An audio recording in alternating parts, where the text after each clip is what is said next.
When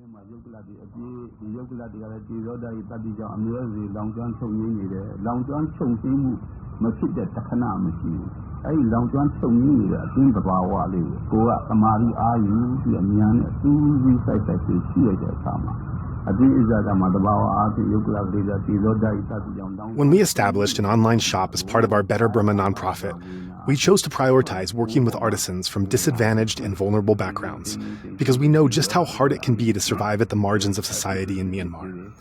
We work with people with disabilities, mothers who've contracted HIV/AIDS, civil servants on CDM, ethnic and religious minorities, and more. Your purchase there will not only go to support their livelihood, but also our wider humanitarian and media missions as well. Please take a moment to visit our shop, alokacrafts.com. That's Aloka, A-L-O-K-A, crafts, C-R-A-F-T-S.com. Alokacrafts, one word.com. With that, let's get into our show.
We're talking today to Aishah Shahidah Simmons, and we're going to be speaking about the extraordinary life and very important legacy of an individual named Dr. Leon Wright.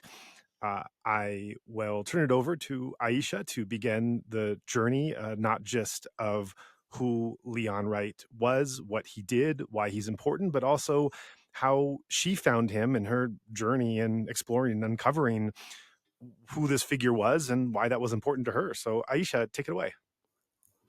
Wow. Well, thank you, Joa, for having me on to talk about Reverend Dr. Leon Wright. And I have claimed him as a spiritual ancestor, chosen ancestor. And I need to share that I wouldn't know about him if it weren't for you. I remember very vividly you sharing about him during the summer of 2020 during the global COVID lockdown, on the heels of the murder of George Floyd. We were sharing it, and you shared, oh, there was this African American who studied with Sayagyi U Ba Khin, the great Buddhist Myanmar Burmese teacher of my former teacher, Essen Goenka, and I had no idea. And so you shared an image of me. You shared an image of Dr. Wright with me, like a photographed image of him, and a link that's on the Pariyati website of letters or correspondence between Dr. Wright and Sayagyi U Ba Khin. And my mind was just blown wide open. And I think for me, particularly in the lineage that I was in for 17 years, I had always been looking for representation, if you will. While, I definitely, this path is the path for me in my lifetime, the spiritual path of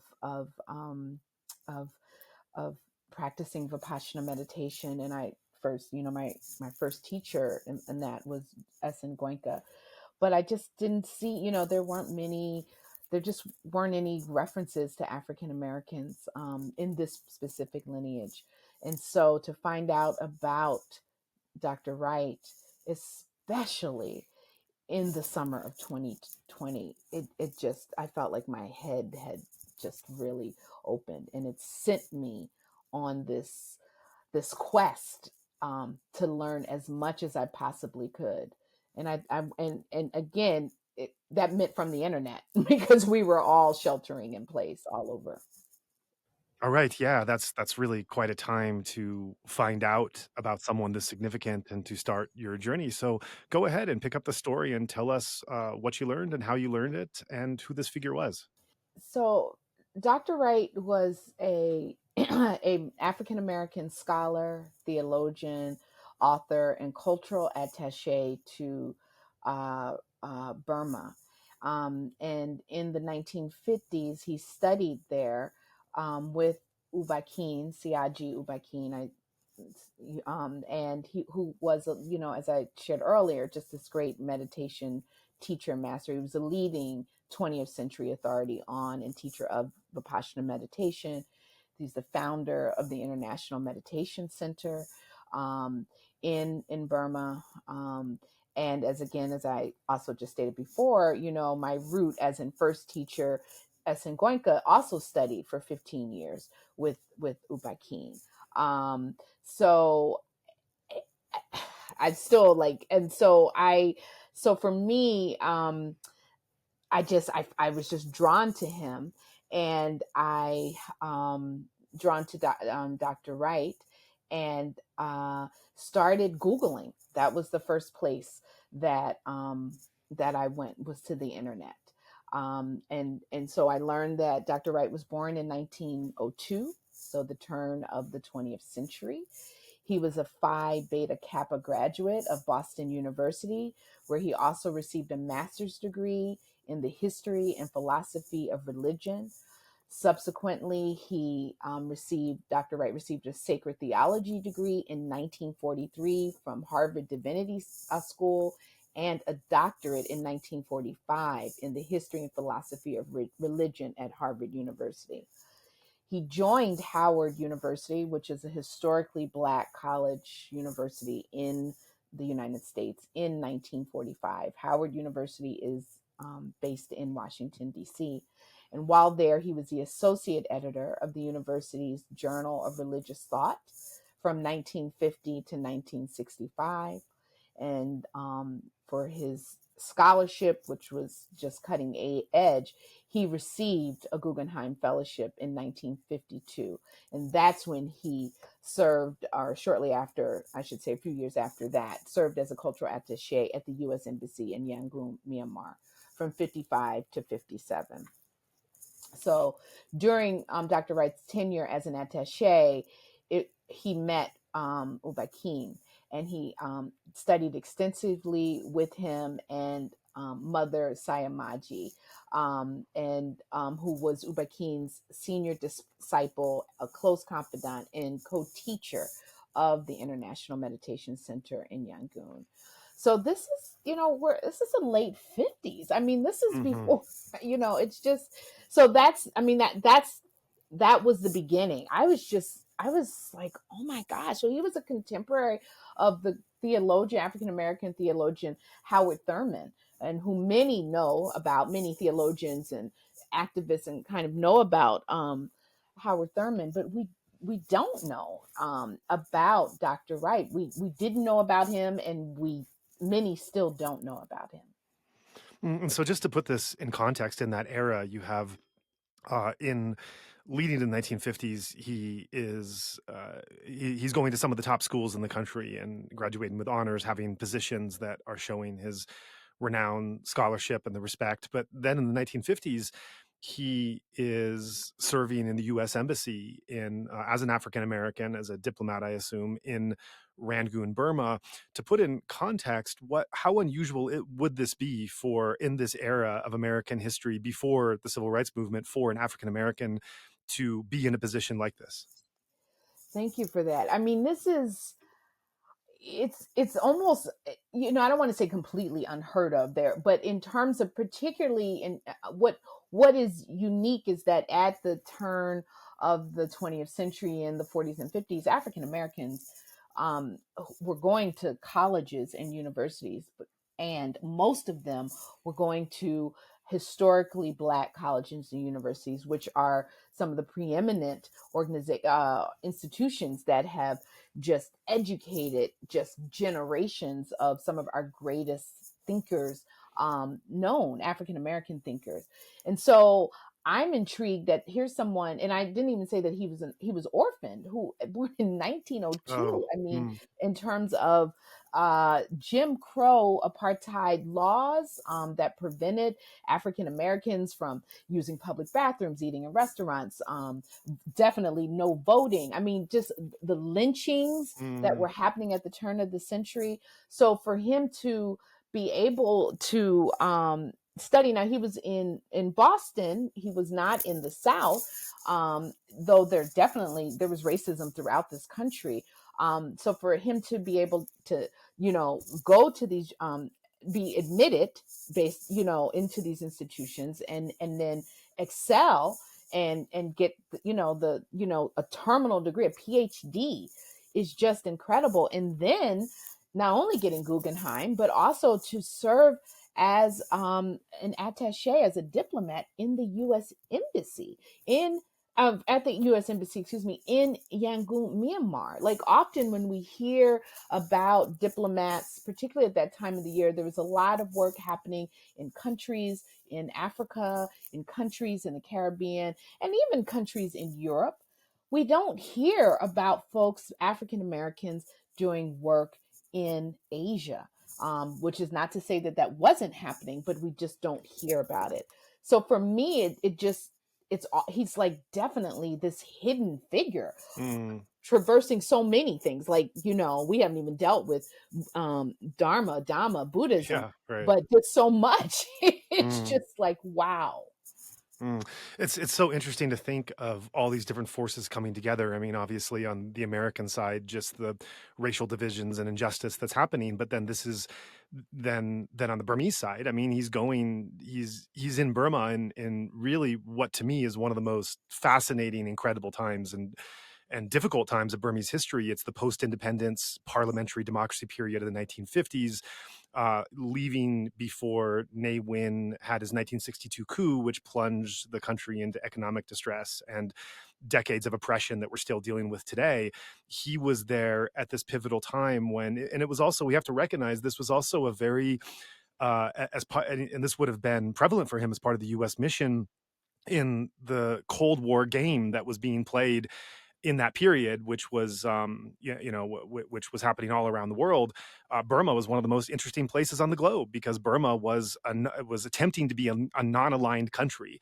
It was actually so non-aligned that it quit the non-aligned movement because it wanted to be even more non-aligned than that. And Wow. so it was a place of enormous intrigue among American, British, Russian, Chinese agents that that the Rangoon specifically was this place where all these games were being played out, and then that's the more political side. But then the when you're looking at the Burmese Buddhist side, this is really the birth of this. Before this, what's called this mindfulness revolution has spread across the world, it's starting to explode in Burma. This is where, in the post-independence period, the ground seeds that Lady Sayadaw had laid, and the Mahasi Sayadaw now becoming one of the great figures. Sayagyi U Ba Khin obviously is happening alongside that, although U Ba Khin, the numbers he taught just dwarfs the Mahasi mission. And so you just have this explosion of Vipassana for lay people taking place in Burma to an unprecedented extent that's going on. And all these forces are coming together. And just to throw one element in there that I think was quite revealing and fascinating about how some of these elements came together. As you know, as we've talked offline, there's someone I'm speaking to that was a part of this IMC mission that was also a student of U Ba Khin, but came after Leon Wright was there. And when I asked her about her memories, or what, not her memories, because she never met Leon Wright, but what she heard about Leon Wright from people at the center, she talked about how affectionate they were towards him, what good memories they had, how warm the relation was. But then the one really interesting thing was that they never mentioned the color of his skin, and it wasn't until decades later that this woman found out he was African American. And that's just, I don't know what to make of that detail, but it's so incredible that these racial divisions are so important in America. And not to say that skin color is not important in other countries. I think that there's studies that have shown that darker skin tones around the world face discrimination, but for whatever reason, at IMC, this figure was talked about so much to this woman who spent so much time there, and no one ever thought to reference that as being important. He was an American. He was an American, and so, despite these incredible divisions coming stateside, in somehow in Burma, or at least at IMC, there was not really any understanding or interest in differentiating that way. Yeah, that is that. I mean, I know I'm still going, yeah, like I'm pausing because it's still kind of it's still so incredulous to Yeah, me, yeah, as an African American woman, where everything is, I feel like, is defined, so much is defined by being African American. And I have never been to Myanmar, but I have traveled to many countries in the world, including Malaysia and India. Just speaking about Asia, and definitely have, not in terms of, I didn't have any negative experiences in those countries, but it was very clear that I was African American. But of yeah, course, this was the time of Obama being president, and all of that. So it was just a different time period. So I'm intrigued by that. yeah. I'm really, Right. really intrigued by that. And yeah, that's really incredible to me. And I wonder, yeah, I wonder, I mean, the fact that Dr. Wright taught at Howard for all of his teaching life. I mean, he, which is a historically Black college. I wonder how he moved around with all of Hmm. that, Hmm. but I do think that it's really incredible that he was there at that time period. Mm. And I think it's also what's important, because I don't feel like Sayagyi U Ba Khin gets enough credit, right, for um, just for what he's done in terms of Vipassana, mindfulness. I mean, we hear about it in the Essen Goenka tradition all the time, but beyond him, we don't Right. hear about it. Right. And so for me, I was also drawn, precisely, it's like, because of, like, here was this Burmese man in the 50s who, of course, you hear about the Western students, but Western often means, particularly in that time period, it means white, right? So, Right. I Right. just assumed all the students were white. And so here is Leon Wright. And so clearly, based on what you were just sharing and what we've talked about offline, there's something to that, right? That for U Ba Khin, it didn't matter, Hmm. because he appointed Wright Hmm. to teach. And so that, I think, is very profound. And one of the things, and I gave a Dharma talk in February of 2023 at Elm Community Insight in New Haven, Connecticut, on Dr. Wright during what's known as Black History Month in the United States. And so it just hit me because it was 2023. I was like, wow, 60 years ago, Hmm. 1963 is when Dr. Wright received a letter of authorizing him by Hmm. U Ba Khin to teach. And that was, I think it was like, if it was before the March on Washington that this happened, like the Wow. date of the Yeah. letter. Like, so, Hmm. just to put that into context, and for people who may not know what the March on Washington was, the famous March for Jobs, Peace, and Freedom that happened in 1963, August, in Washington, D.C., when Reverend Dr. Martin Luther King Jr. gave the speech that we know and hear all over the world, his known as the I Have a Dream speech. So just putting that in kind of, at least in a U.S. context, that here was someone appointed to teach Anapana meditation, to teach in the U.S., and he did.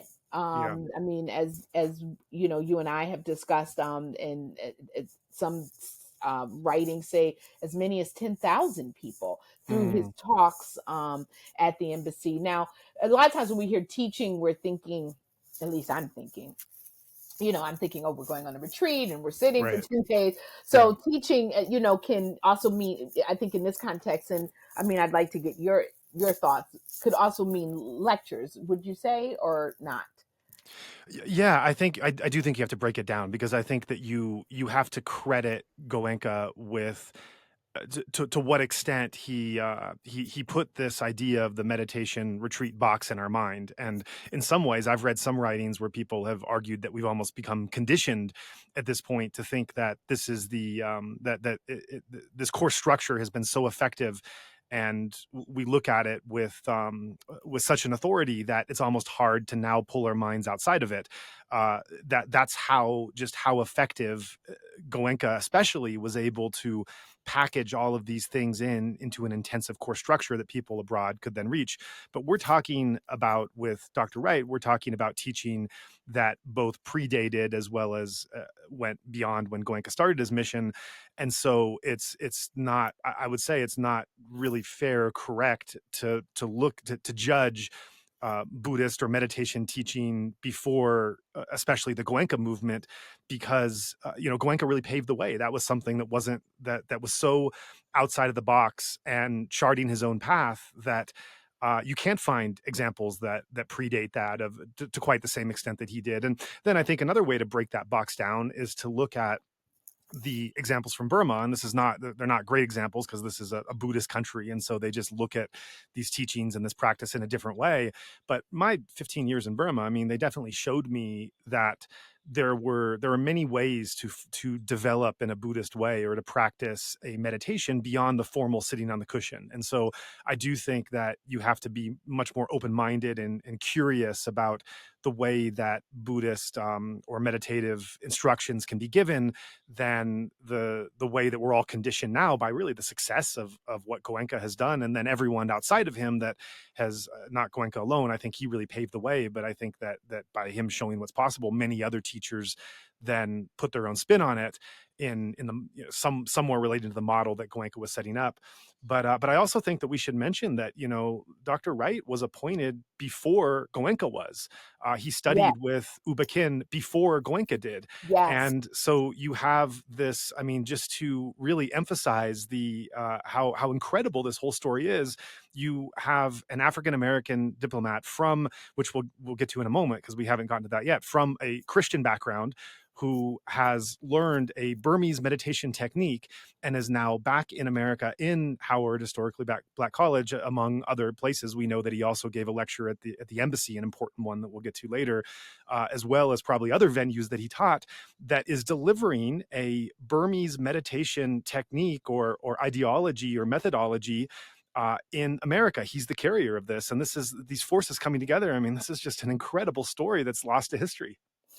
Exactly. I mean, and I'm thank you for pointing, highlighting that, because I definitely, like, that's all, like, I have all these notes that I'm looking to, because Yeah. that for me, and I still have to go back to, like, being blown away in the summer of 2020 with all these, Mm, like, racial uprisings, like, kind of feeling like, when you learn history that you didn't know. I was like, yeah. oh my Yeah. goodness.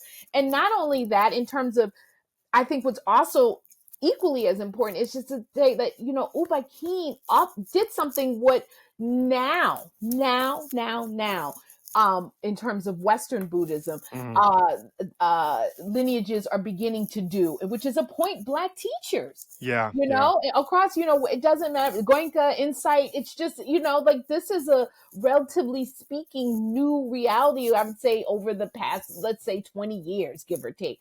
But U Ba Khin appointed him in 60 years ago. I mean, so there's been a pathway, like, in many ways, and I say this as a really devoted and dedicated Theravadan practitioner. Like, like, this is why it's so important that we understand these histories, because you can easily think like there isn't, that there wasn't a pathway before, that here was this incredible Right.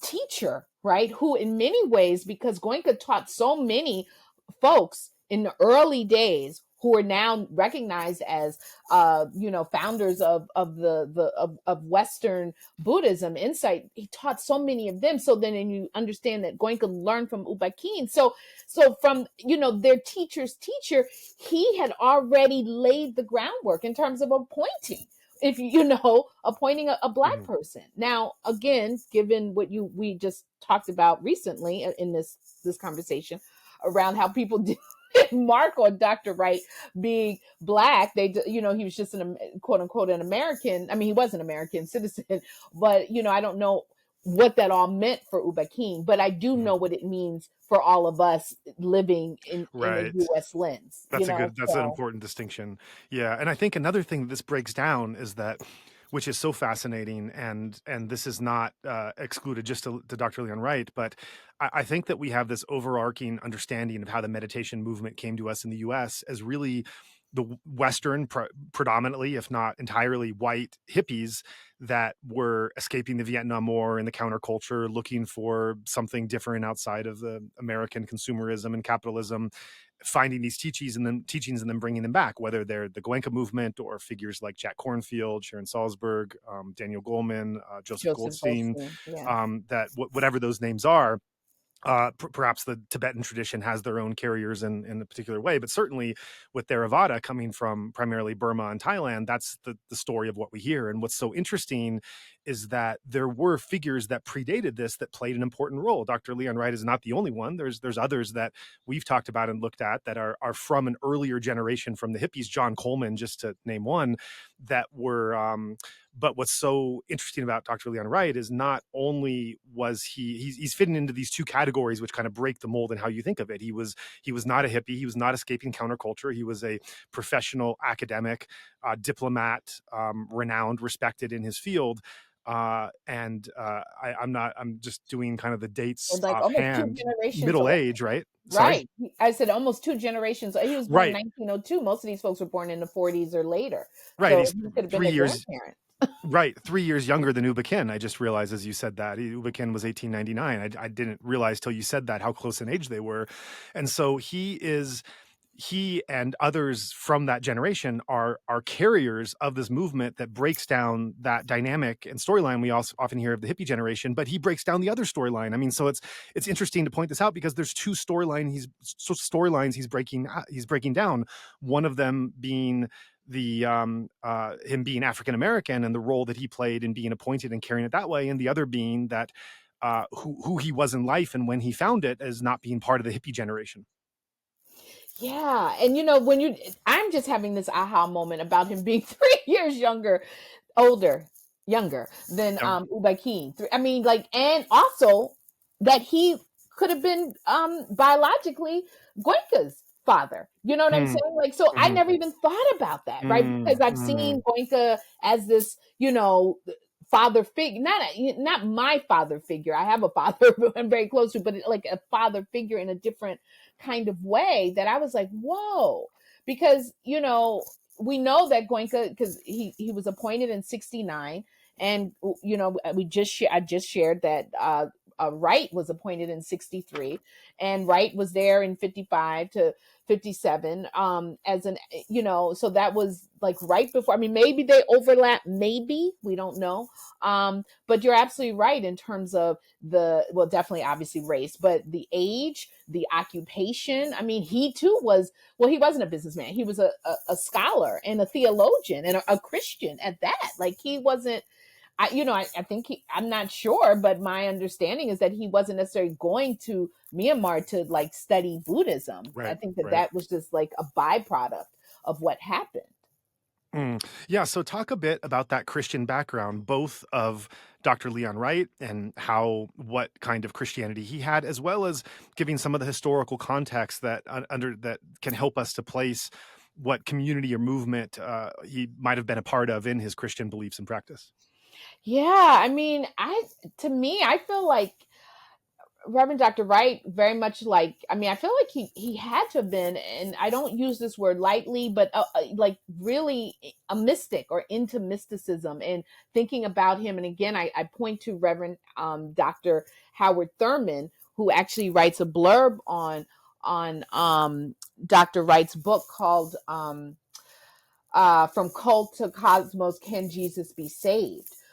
So just, and to write that in the 70s, I feel like that. And so I really, I think that this is why he was open in Myanmar. Like, he was not there on this Christian missionary project.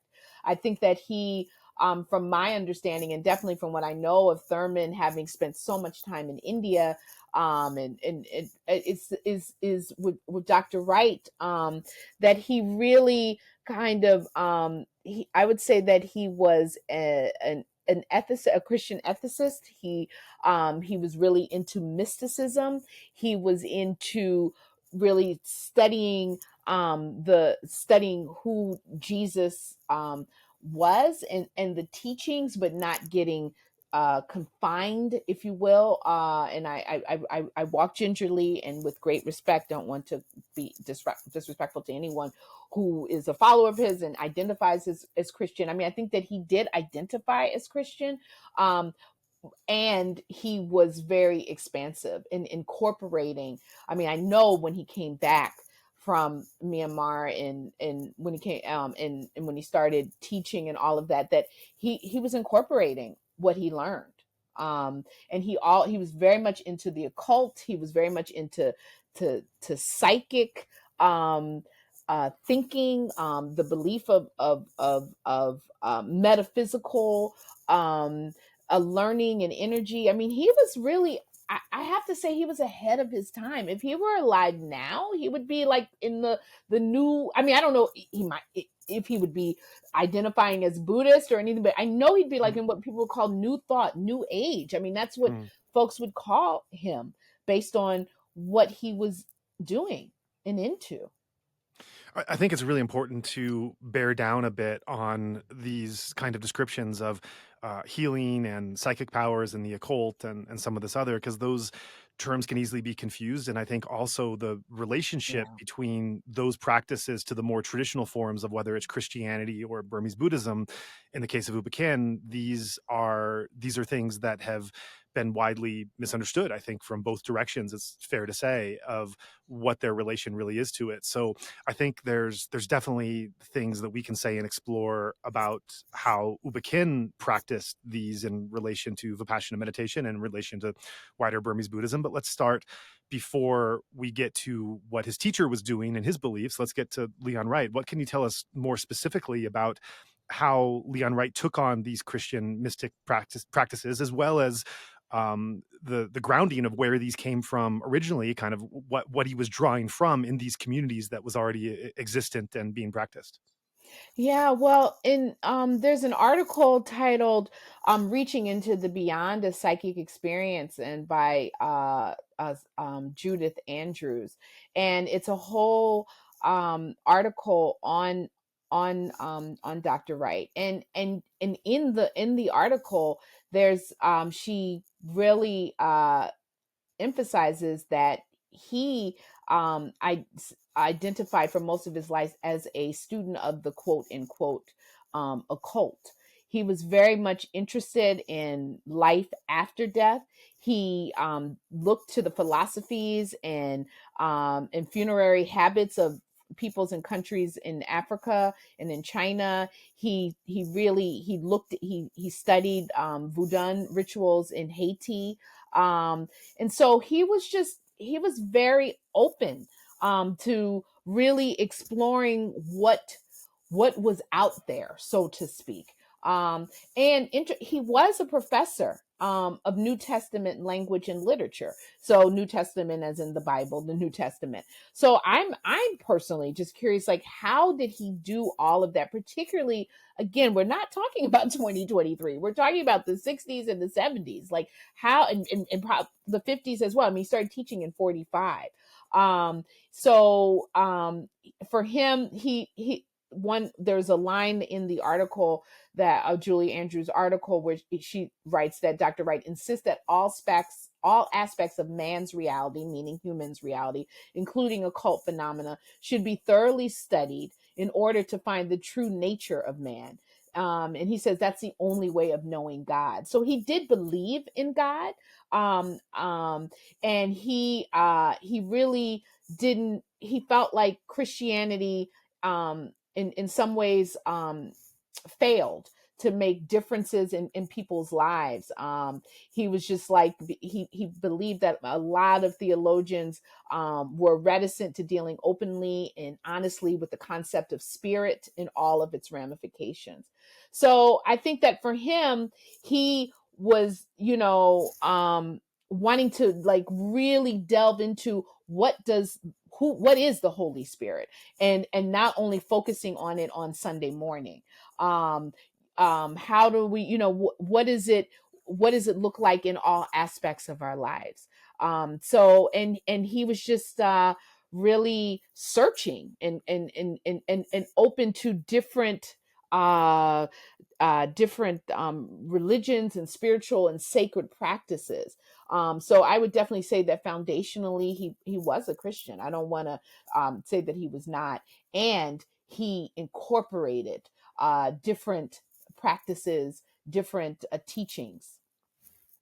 That's great. That's that's a really good picture. Let's move over to the side of Sayagyi U Ba Khin. And I should preface this by saying that for meditators in the Goenka tradition, I think when it comes to this topic, the story that will constantly be cited, which is a true story, but I think that it narrows the reality of what was actually happening at that time, is Goenka describing that he wanted to take his first course with Sayagyi U Ba Khin because he had a migraine headache, very debilitating migraine headaches that travel around the world was not able to cure. Goenka was very wealthy and went to the best doctors and was still suffering from this. And he famously tells how U Ba Khin explained that you don't go to a meditation course with him to cure a headache. That might be a byproduct, but you go for ultimate liberation. And that's really a credo of the Goenka organization today, a strong belief that this practice is not for healing of psychosomatic or other types of ailments that we have in this life. It's for the deepest suffering that we have and liberation from that.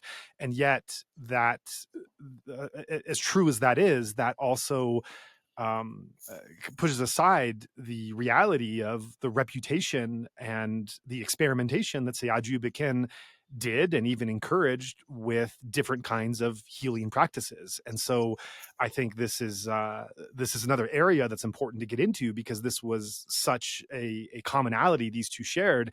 I should also reference that much of what we talk to should be credited to the work and research of Dan Stewart, that he's also informed us with Yeah. some of the research he's done has been incredible in this area. So some of these stories and findings that we're discussing have come from discussion with him or research that he shared with us. But go ahead and talk about your understanding of Sayagyi U Ba Khin's reputation as a healer. Yeah, I mean, I it's interesting because I, as somebody who was in the Goenka tradition for 17 years and even spent some time in India and, just really, and done long courses. I mean, I feel like I could tell the story as if it was my own in terms of how Goenka ji in encounter came into Vipassana meditation through Sayagyi U Ba Khin. And so I've always had an affinity for him, like just a deep, a debt of gratitude and love for U Ba Khin. But I didn't really know a lot about him beyond the story. And so I mean, I think for me, it wasn't until I started doing my internet research. That's what I have to call it, because it's not. I'm glad that you brought in Dan Stewart's work, because he is doing like scholarly research, and so I'm really grateful for what he's done and on Dr. Wright. But in terms of before even engaging with Dan, just the letters that are on the Pariyatti website kind of give a sense that there's some mysticism going on. I mean, in between, or, like psychic energy going on between Dr. Wright and U Ba Khin. And I say that because there, there's the letter is dated in 58. It's clear that Dr. Wright hasn't been to Burma, and that they're communicating, and the way in which U Ba Khin writes to him around being with him. Being with him, and that as long as he's meditating and focusing on anicca, that they are together. That I hadn't even considered that. Like, that almost felt like, it didn't feel like an anathema to read it, but it almost, I was just like, oh, is that even possible? Like that was just something like this, um that didn't even feel like that was possible. Like, so in this tradition, like, it almost felt like that you're not practicing correctly now, and so that this connection to him. Also, reading the book, what is the name of that book? Is it Knowing Anicca, Knowing Nibbana? Trying to think of the name, because I have it, but I don't have it in front of me. That really, Knowing Anicca and the Way to Nibbana, that's what it is. Where there are a few pages on Dr. Wright, and in that you real and then also just the book overall, but in those pages you really, there's a sense of that there is healing happening. There is, with Dr. Wright experience having, really difficult, initially difficult times meditating, and how Mother Sayamaji really helps him in terms of, they're battling forces. And Right. so, and you're not really hearing that in that way. I mean, you kind of Yeah. hear it on long courses, if you take long courses in the tradition, but you definitely don't hear it in a regular 10-day course. So that was, again, just reading the book, just kind of going, oh wow, there's some work happening here. There's some there's some healing energy work happening, dare I say.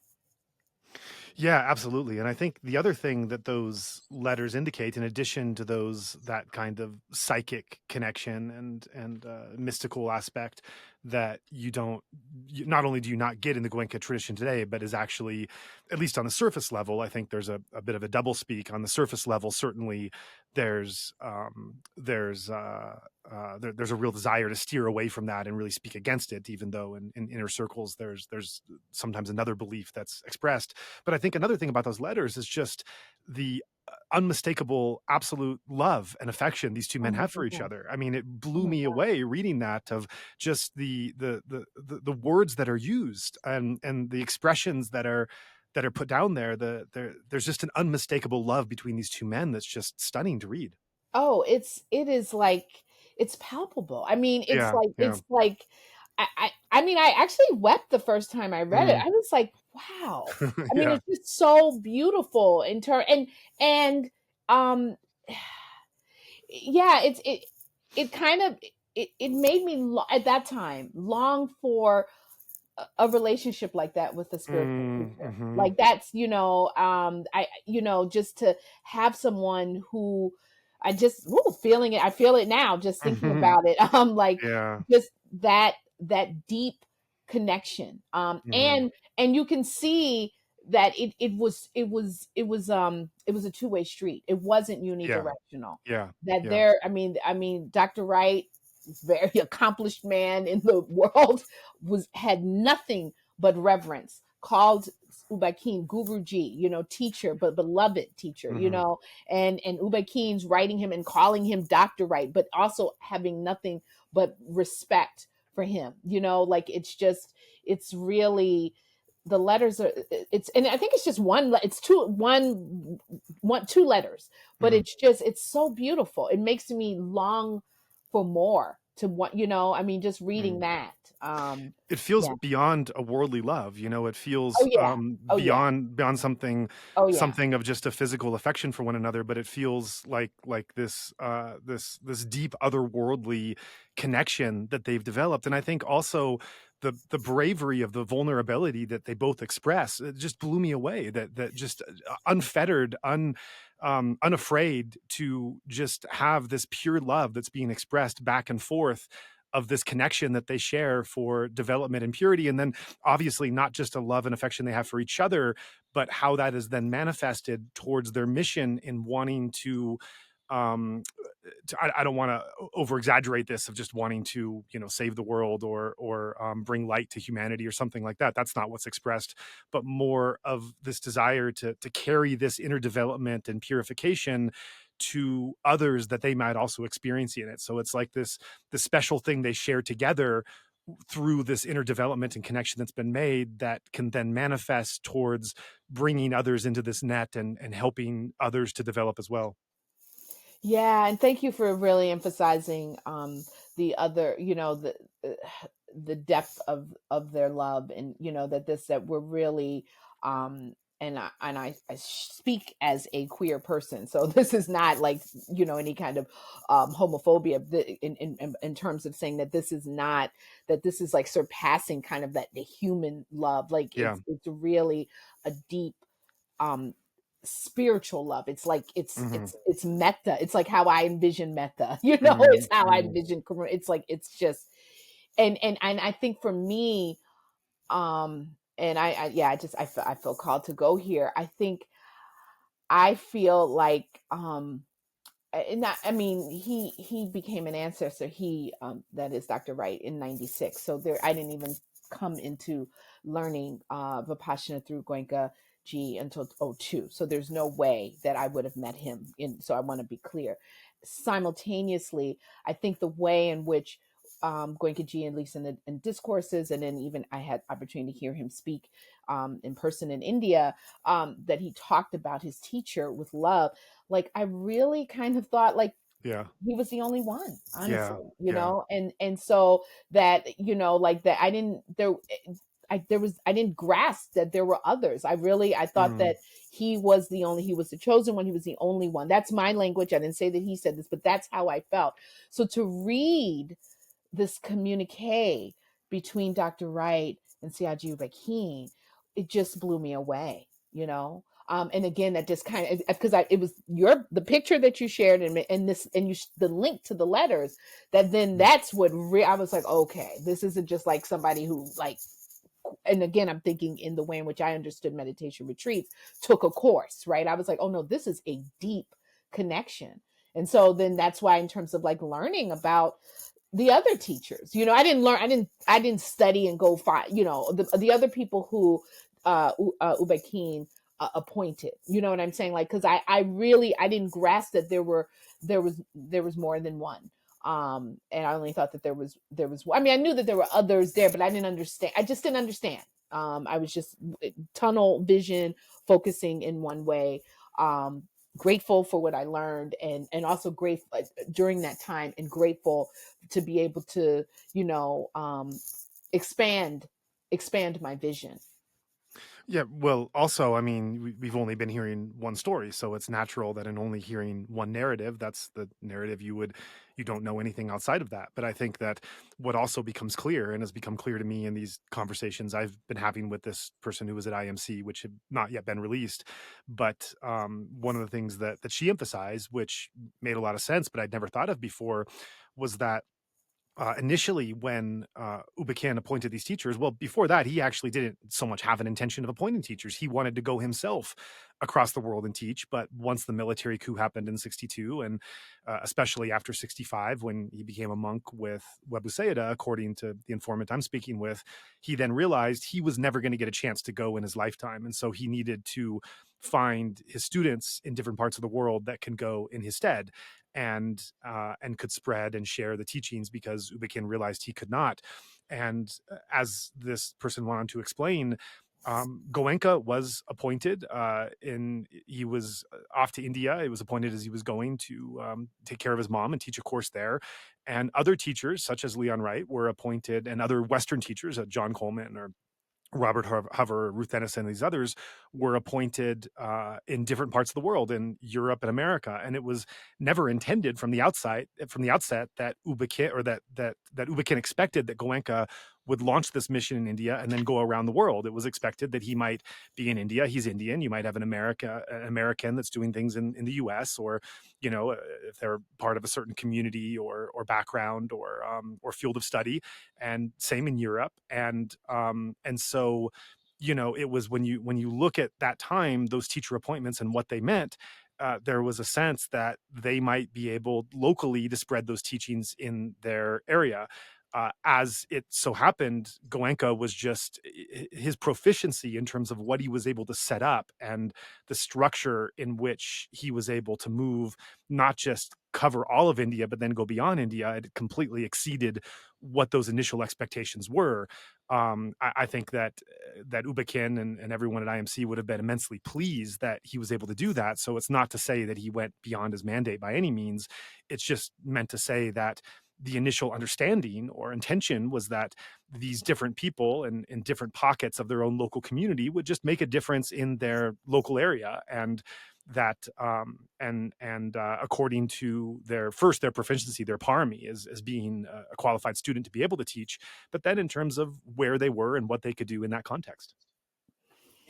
Yeah, that makes perfect sense, which then kind of brings the question of like how Dr. Wright got lost in all of that, right? So like Mhm. we're talking about Goenka and and we're talking about U Ba Khin's, what we understand or perceive as his mission, and because we know that Mother Sayama had set up um, uh, centers in she was in UK, but there's also centers here, so but it's just kind of and so with even with all of that, like somehow um Leon Wright, Dr. Wright was not it's just not part of that of that continuum. And I definitely think it's because even though he taught it, what he learned from U Ba Khin, I don't think that he identified as Buddhist. Mhm. Right. Well, let's go back also. I realized that when we were talking about U Ba Khin's reputation as a healer, we kind of talked around it. I realized we didn't get into the meat of it. Just to return to that question, Yeah. what is your understanding in terms of, especially in terms of how it broke your own initial perceptions as a Goenka meditator? What did you come to learn that of how U Ba Khin practiced some of these healing arts? Um. Well, I what I what I practice, and I feel like what I practiced, what I learned, was that uh I also have been in conversation, and I feel like I have to just be mindful, but with folks who worked with Dr. Wright, and that if you that U Ba Khin is with you at all times if you are a student of his, and that you can call on him while you're meditating, and that he can help you fight off forces, whatever those forces are, negative forces I'm speaking. So that was one thing that I I learned. And I was kind of taken aback because I think that for me, it's always been like no rites, no rituals, no rites, no rituals, no rites, no rituals. Mhm. That's not the case now. I want to say, but when I was in the Goenka, when I was practicing exclusively in Goenka for 17 years, like I was just very much like aware of that. So just and it was very much just kind of like observe and be with Anicca at all times. And so to know or understand that while there's truth to that, a lot of truth to what that in terms of U Ba Khin, that it wasn't only that U Ba Khin definitely believed and taught that he had forces and he had powers that could be called upon and used to support one on their journey, their spiritual journey, their healing journey. Yeah, right. And from my interview with Sunda Kin, this is the daughter of U Chantun, the first Supreme Court Justice of Burma, who was friends with Goenka and introduced him to Sayagyi U Ba Khin, leading him to take the course. That's an episode that's been published for those that want to listen. She references that one of the reasons why I asked her, why did your father recommend U Ba Khin over all these other teachers? And she gave several reasons of why he was recommended over some of the other great meditation teachers of the day in Burma. But one of them was because he had a public reputation as a healer. That was known at the time, that he was practicing the healing arts. There are many stories of miraculous healing that he had overcome. He had been successful with, both himself and others. The most famous of which is when he had some eye infection where U Ba Khin couldn't leave his home he couldn't go outside during the day for something like 6 months his because his eye was so sensitive and couldn't be exposed to light. And he healed himself. He was able to restore his vision. And so these stories were rife. This does not negate what Goenka said. I mean, it just gives a wider context to it. It doesn't Exactly. really make the Both ends. absolutism of what Goenka says. It just puts it in this context that, yes, you do not go to U Ba Khin's meditation to heal yourself. That's very clear. You make sure you know what the priority is, but once you know what the priority is, you don't need to dismiss it, and you can be curious and explore it. And we see examples of that from all over U Ba Khin's life that are not so well documented. And I want to just kind of, I want to bring something in that I think is important, that I hope, because there's a lot of debates and stuff happening in African American spaces, theological spaces, around, the occult and stuff, and particularly Christian spaces. And so I really think that it's really, and I forgot to also name, and I think this is important for particularly for any African American listeners of this podcast, that Dr. Wright was also a member of the NAACP and of the Alpha Phi Alpha fraternity, which is the fraternity, African American fraternity, and Dr. Martin Luther King was also a member of it. But I just want to share all this because here's somebody who was teaching New Testament at Howard University, one of the preeminent HBCUs, historically Black college universities in this country, and also bringing in the occult, bringing in healing energies as well, because it's not, there is what U Ba Khin, and we're not to take away from U Ba Khin at all, but just kind of put that continuum, that I think that played a role in empowering Dr. Wright to then do a lot of healing work. What I think is really powerful around U Ba Khin's history, legacy of healing, is that it didn't just stop with him. That I know, have learned, I should say, that Dr. Wright also was known as a healer, and that he healed many people. Did really incredible healing work, and there was across the country, and not just, I mean, in this it traversed race and gender. There was one Black woman who was who's a scholar and a minister, Unitarian Universalist minister, and she studied with Dr. Wright and was very ill, and definitely credits him, and perhaps among others, but definitely credits him for healing her. Her name is Yvonne Sion. And so it's just, and I was just like, wow. And so I didn't know the name, or there was no reason for me to necessarily know the name. And as I, learned more, specifically from Dan Stewart's research, Yvonne Sion's son is a very well-known entertainer, named Dave Chappelle. So just in terms of, so when we could like do Yeah, this trajectory from it's U Ba amazing. Khin to Dr. Wright to Yvonne Sion to Dave Chappelle. It's like, whoa. I mean, the U Ba Khin Dave Chappelle connection, who would have ever I imagined know. I such a thing know. It's happening? like, what? What? And again, and so he had this technique, this healing technique. He being Dr. Wright. I don't know, I never practiced it or studied it. I know that our friend and Jonathan Crawley actually purchased a CD from one of his students, and I think I listened to some of it, but it was just kind of hard to grasp. I feel like it doesn't translate easily in it doesn't translate easily through the CD. But I'm really glad that a lot of that had been documented, and that was from the audio it was a CD audio program by Thomas Ashley Farland, known as Namadeva. So, and it was known as Dr. Wright's cleaning out technique. So that, yeah, so there's just, and so I don't know if that is the same technique that he being Dr. Wright used with Dave Chappelle's mom. I don't know any of that. And I hope that there's somebody capturing, documenting this history, because, people are getting older. Hmm.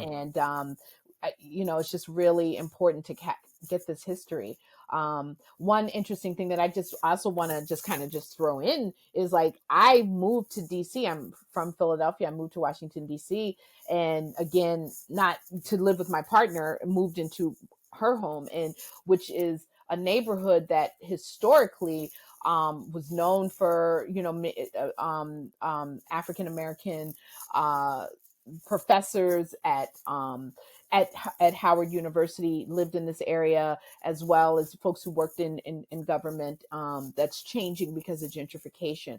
But I share all that is that Dr. Wright's house is like 3 blocks from where I live. So Oh, it's just wow. like, for me, and in my own psychic cosmic way, Hmm. like, I just kind of feel like, and I mean, I moved in June of 2020, and I find out about him in 2020. Like, for me, I was like, oh my gosh, he was like waiting for me to come here. It's just this interesting thing. So I have kind of like walked by to just be like, wow, he lived here. This was the place that he called home. And I know that he has adult children who are now my parents' age. And so that's just something, like, I feel like, these stories and images and stuff. I did there is a womanist, or a womanist listserv, womanist theologians, and so womanist is a term coined by the writer Alice Walker, um, in response to how historically feminism was something that was kind of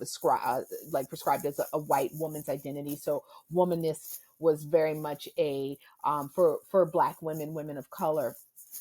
So there's a womanist theologian, a listserv. There was, now it's a Facebook group, private Facebook group, but listserv that lasted for years, founded by two preeminent womanist theologians, the Reverend Dr. Emily Towns and Reverend Dr. Renita Weems.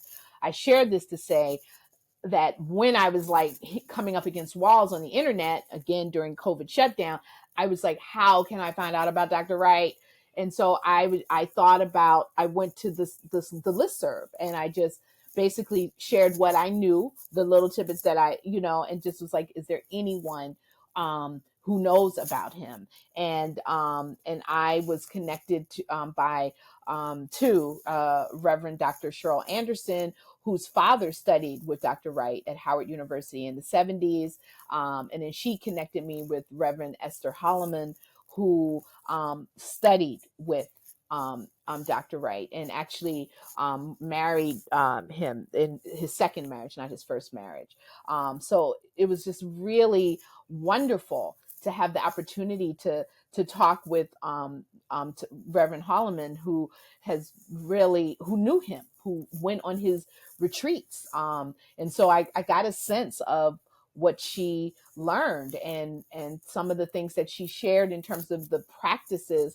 I was like, oh, this is Anapana. I knew Mm. it right away, as soon as, at least as I learned Anapana through Goenkaji. Like, it was just very much, I was like, wow, wow. Now, she didn't describe it as Anapana at all. Like, that's not what she called it. But when I asked her, to explain it to me and all, and we were just sharing, it was just such a very open conversation. Yeah, it's really remarkable, and it really, I think it just to go back to that point before, it just really challenges the more simplistic narrative that we think today of which is not just in the case of the meditation movement. This is the way most of us understand history, is this through simplistic narratives that it then takes scholarship to break down and to give that greater nuanced view, some of which that scholarship has taken place. And it's scholarship everywhere is always an ongoing process. But in the case of the mindfulness movement, again, that it was these hippies, mostly white hippies, that were either became part of the Gwenka mission or part of the IMS mission, and that these were the carriers of what is brought to us today. And that really ignores the non-white, non-Western, non-hippie carriers and messengers of this movement that came sometime before, and that predates all of this, and that we're functioning in their own way. And that gives this, and it's so interesting, as you say, that perspective you bring to it, that as we in 2023, as we look at how to have a more diverse landscape of the meditation movement and organizations, both teachers and students, it blows your mind to think that that question itself is questionable. That question itself is unreliable. How can we have a more diverse landscape? That question is assuming that it hasn't ever been diverse. It's assuming that that it's been this primarily white, progressive, middle class, et cetera, that have been that were playing this critical role in the startup of it. And really, I think that comes from the fact that these people were the ones who kind of built up structures which we know today. So that to be fair, that's where that bias comes from. But it's also important to break that down and understanding that that it's not fair to say that this has not seen its diversity from the inception, and even before the date of what we think the inception was, that there are all these other stories that go into this. And I'm just off my own mind as we're saying this, I'm wondering, like, what other examples what other examples kind of breaking this model are there? And one that comes to mind is the interest in some Israelis in the 1950s. I mean, there's this famous story. It's also not been very well documented, and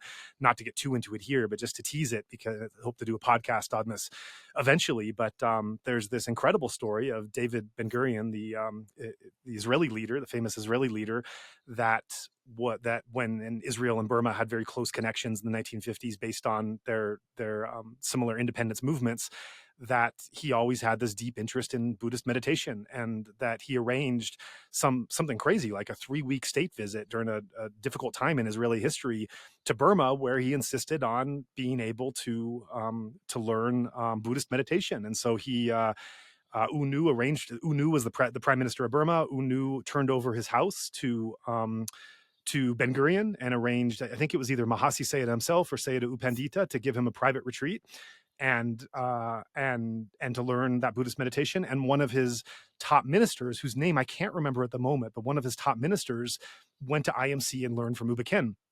And just to throw one story out here, but there's just to Wow. indicate that there's so much nuance. There's so much that breaks down this story of who we look at, the primary Western people who got this. And even when you hear from their words, like when you hear Joseph Goldstein or Jack Kornfield or some of the senior teachers in the Gwenk organization talk about learning the Dhamma and bringing it back, they do describe themselves as the first ones. They do describe themselves as the Yes. early explorers, and the early explorers on in Asia, and then the early kind of I don't know what the term would be, the messengers that set up shop in America, being in the West, being the first ones to find a way here. And that's not true. They did set up structures, and they maybe did that more effectively, and that's why we know about them. But it's not true that there weren't other messengers in other ways, working in other ways, that may not have set up structures that were as permanent and reached as many people, but were not insignificant. No, I think that it was just first I didn't know that history about so thank you for sharing the history that you shared. And I think that it's it's a little disturbing, honestly. I mean, because I have focused my most of my like my kind of like, oh, how come I didn't know this in the Goenka tradition?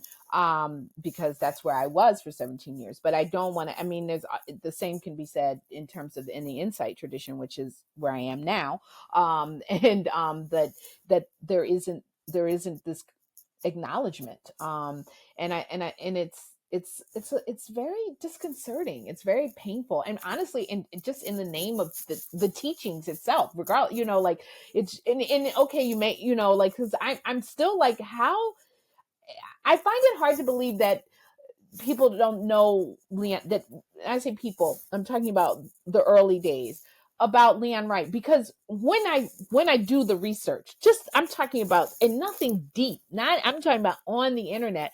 His name is listed in the list of people. Like, it's not like, so of that who U Ba Khin appointed. It's there. It's not like, oh, they left that out or whatever. And there's, I mean, Leon is historically, particularly a name that many African Americans use. I mean, I'm sure there's some white Leons, but I know that tends to be a black name in some ways. But there was nothing that would say, oh, that this is an African American man. So I mean, a lot of these people are gone now, but I'm just like, did John Coleman say? I mean, not that in terms of knowing him, because they came later. They came after U Ba Khin. I mean, after Wright. But how is it not? How is his name? How do we not know him? Like, in just in the stories, how do we not know him? Particularly after what you shared earlier around the person who have been talking to, and she heard the stories about Leon Wright. Now, perhaps they didn't know he was black. Even if they didn't know he was African American, how is his name still not part of the story? I guess my take on that is that no one's name is really part of the story outside of what that tradition says. I don't know so much about IMS, but I'm sure they have their own stories that they tell. But certainly in the Goenka tradition, the story is Goenka's story, and Goenka's story about, even when he talks about Sayagyi U Ba Khin or those other teachers, it's always through Goenka's lens, through his relationship, through his uh through the connection that they had. And so, I think that because that organization has seen itself as the logical progression of what U Ba Khin did, there's just not room to really be all that interested or explore those other offshoots which were doing their own thing. That's at least been my take on it. Okay. I mean, that. Yeah. I hear that in terms of the. I hear that. I definitely hear that. I guess it's more, and I'm not like, I'm new in insight tradition. I don't, when I say new, like 2020, yeah, 2020. So, and it's 23. So, um, um, I just kind of, I think, I just wonder, like, with Jack and Joseph and Sharon, or, like, was there, did anybody know? And there's no need, we don't have to spend time on that, but that's just the stuff. And as you just said, regardless, even if they didn't know about a Leon Wright or whatever around that, but just that kind of, that the story of, like, oh, they went, they found it, they brought it back. And listen, I Mm, am a beneficiary, I want to be really clear, of mm. Goenka bringing it, and now, Jack, Joseph, and Sharon bringing it. I mean, many years later. I mean, I didn't come through them, but in terms of that, so I don't. I'm grateful and appreciative, and it's also just kind of like, what is the full story? Which is Yeah. why I appreciate this podcast, Oh yeah. because you are really, really creating the story, not only around, the Western lineage of Buddhism, but also just shedding light on the horrors that are happening in Myanmar. Yeah, and I think that I would just look at the other teachers, the other lesser known teachers that were around at that time, and there's not much about any of them. I think that Dr. Leon Wright stands out in the sense that there's almost nothing about him. So you're looking at very little versus nothing. You look at John Coleman. There's a short book that he wrote that is on some people's radar. Mm-hmm. You look at Robert Hover. There are some writings and recordings he's given, but they're very hard to find, and there's very few people interested in it. And Ruth Dennison, there's someone did write a biography of her, so there's that for that community that wants it. But and she also did set up a center. To be fair, I mean, you do have to look at I think in looking at how these people are known to history, you do have to look at what they actually did. And I think if you, by virtue Yeah. of setting up a center that people go to, people become interested in who that person is that set the center up. Yeah. And but really, I just see, when I look at the Goenka organization itself, I just look at where's the interest in anything, like where is anything else that's outside the lineage that No, you're right. that has gotten any attention. And even at the lineage, there's such kind of cardboard cutout one-dimensional figures of stories, like kind of a couple stories that just define what we think we know of them. I just don't see much intellectual curiosity of in any of these people, even the people that are at the forefront. I don't see much intellectual curiosity about. And I think that kind of that's a part of this kind of spiritual arrogance of feeling such a confidence in this so-called pristine purity of the lineage and the teachings that are being expressed, that there's anything outside of it is just more is. And this was kind of when I would discover these things and talk to people in the organization, very few people were as excited as I was about some of the things I was finding. The sense I got when I would relay it was cute. That's cute. That's a nice thing to know. Like, oh, that's sweet. That's if something that you're bringing to them is in line or not threatening to the tradition, just kind of inspiring and pleasant, then it's cute and not much more. And if something is at odds with what the tradition is carrying, then it's then it kind of goes to that spiritual arrogance of like, well, we there's no real need to explore this or look into this because we already have the right practice. And so I just see his part of the story, certainly not whole, but part of the story in being lost to history, at least in history of in where he fits into this tradition of just kind of the either non-intellectualism or anti-intellectualism. I think that's a part of it. But I do think, and I do think there's a wider issue at play that you tap into of what it means to have a Black teacher appointed before the March on Washington and and decades, if not more than a half century before, we're struggling with the appointment of Black teachers now.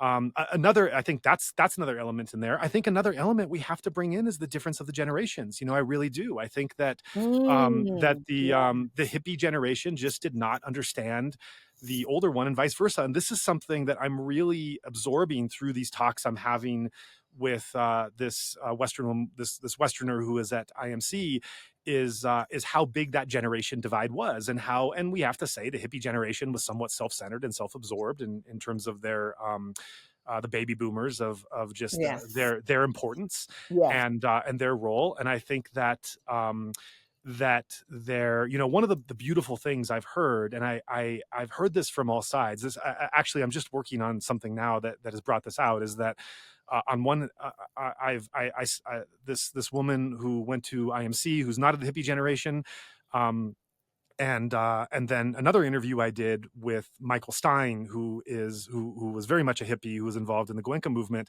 And I asked both of them. Both of them talked about just this divergence and culture clash of what it was like for these wild hippies that no one understood what they're wearing and talking and doing. They're just never seen anything like it. And then either Burmese or conservative Indian Hindus, or even Westerners of an older generation, kind of like what it was like. What was it like when these people came together? Like, how did they understand each other? Both of them said the same thing. It was remarkable. Michael Stein said, as soon as we walked into the course and closed our eyes, it was like we're all there in unity. We're all there together. It just doesn't matter. No one cares about this. And this woman who was at IMC, this Western woman who was not a part of the hippie movement, same thing. I mean, she's talking about how they don't bathe and they smell and they are wearing this wild clothing. She doesn't understand them and all of this, like really expressing like how at odds she is. But then she says the same thing. When we sit down, we're all one, we're all together. So on one hand, you do have that kind of solidarity and community when you're closing your eyes and practicing spiritual development. But when you're organizing courses and structures and administration and such else, like these are really very different people. Color division certainly, but also generationally of how differently they would have approached the world. I think that also has to be thrown in there. Yeah, and I have to just say that as Generation X, 54, and a daughter of baby boomers who um who and who my father spent 30 months in prison for refusing to go to Vietnam. And so, and I shared that there's also something for me, I have to say, some level of privilege to kind of and surely, let me also say, I was raised Sufi Muslim, and my mother's teacher was from Sri Lanka. And then when my father came out of prison, when he was released from prison, they were still married at the time. I was 6 months when he went in. When he was released, he went to India and spent like 4 months there, and then went to Sri Lanka as well. So there's something that I have to touch upon, and I credit a Dharma sister friend who also is a child of activists, a Jewish white woman whose family's in the Weather Underground, and who's very involved in insight tradition. And we've talked about this, and it's kind of like, in many ways, like, a lot of folks left, and to have these spiritual experiences, to just, and then when they came back was like, late 70s, early 80s was the era of the Reaganomics. So they missed a lot of the racial justice kind of movement stuff on the ground at that time. Like, and then they came back and set up these centers, grateful for the centers. But I think that there's also this lack of also, I mean, cultural understanding, yes, in terms of lack of cultural understanding on the one hand. On the other hand, clearly these centers are rooted in Asian traditions and spiritual practices, and their teachers are Asian, but yet that was it. But everything else was not. And so I just think that there's something also there in terms of just wandering around with Dr. Wright, who by the time that they were coming out, he was, like I said, a grandparent. So I'm thinking about me, like, would I be, I mean, now in my 50s, I wouldn't be, I probably wouldn't even have, I don't have a grandparent, but I'm just thinking, like, me in my early 20s, how would I view somebody in their Right. late 50s, and how would I engage with them, and all of that. And so, and for him, he didn't need, quote unquote, a center. He had the classroom. He was a professor. He had teachers, students all of the time coming in and out. So while he did have retreats, because I did talk to Reverend Holloman, and she talked about the retreats, I don't think he didn't need, when I say need, I don't want to act like the other people needed it. I think that he felt like he was able to engage and spread the word, whatever the word is, let me just say, through those means. And I also probably think it seems to me, while he definitely did have some white students, that his commitment, the predominant work was with Black people. And at that time, Right. that was not the interest, or I don't want to say interest. I don't even think it was in their purview of because I just of the founders, if you will, or early folks in Western Buddhist practices. Yeah, and I think that the people that he was teaching, including Dave Chappelle's mother and others, or not just teaching, but using healing practices, who knows to what extent they realized they were learning something influenced by Burmese Buddhist meditation or a Burmese meditation master. I think another thing, I'm just thinking of this now, I've been formulating this thought. I'm not quite sure how to express it, and it just came to me, where your insight in terms of that U Ba Khin did something all those years ago that we're still struggling with today. The really powerful kind of corollary or byproduct of that insight that you had is this sense of agency. And when we're looking now at trying to create a more diversified landscape in the meditation movement, inherently in that is a recognized power structure that it's primarily white teachers and organizers and administrators that are trying to make changes to allow more diversity in. But that is still putting in the protagonist position of agency these white figures that are, through their magnanimous attitude or progressive desires, or a desire for inclusivity or diversity, whatever it is, they're the ones taking the action to open it up and to ensure that. But this is missing the point that there is an earlier generation and earlier examples, in the case of this conversation, Dr. Leon Wright, where it's not a sense of asking for permission. It's not a sense of asking to be understood, asking to be included, making changes. You're not asking someone else with their agency to allow you to be let in. You're not, there's no gatekeeper. I mean, this is someone who this is an African-American figure through his own life and practice and relationship and service and mission, is not asking anyone else for permission. He is the one who is leading this, and that's a different dynamic than today. Certainly, there could be cases today of people of color that have gone outside the big structures to Oh yeah. have their own experiences in Asia and come back. So not to say that that's not happening, but where it is happening within those structures, that's different from this example we're seeing with Dr. Leon Wright. No, I completely, I was definitely, that was the next thing I was going to say, because I mean, Pamela Ayo Yatunde, who was an associate editor of Lion's Roar, when I first told her about Dr. Wright, maybe that was 21, she immediately said, will you need to write an article about him, like and so, and it was a lot of different configurations, and as a result of that conversation, Lions Roar did a whole series of talking about Black Buddhist ancestors, of which Dr. Wright was one of them. But I think that there is something. I think that there's something to be said, because since, I mean, that article has been published, I have sent it out. I mean, as you know, I did a talk on, and that's, it's recorded. It's on YouTube. It's on SoundCloud. It's on Vimeo. I created a Google Doc. I mean, it's just kind of like, and I kept thinking there was going to be more momentum around it. Honestly, I don't expect that in the Goenka tradition, because it's only Goenka, but definitely in insight spaces. Because I do think that it when we learn these things, it's just kind of like when we're tearing down statues of Confederate soldiers and stuff, like in 2020 and all of that. Was that when we learn things, it changes the narrative. We have to revisit this narrative, because and it does, again, that's why I started by saying I am grateful for these centers that have been established and from which I learn and practice. So I'm grateful for that.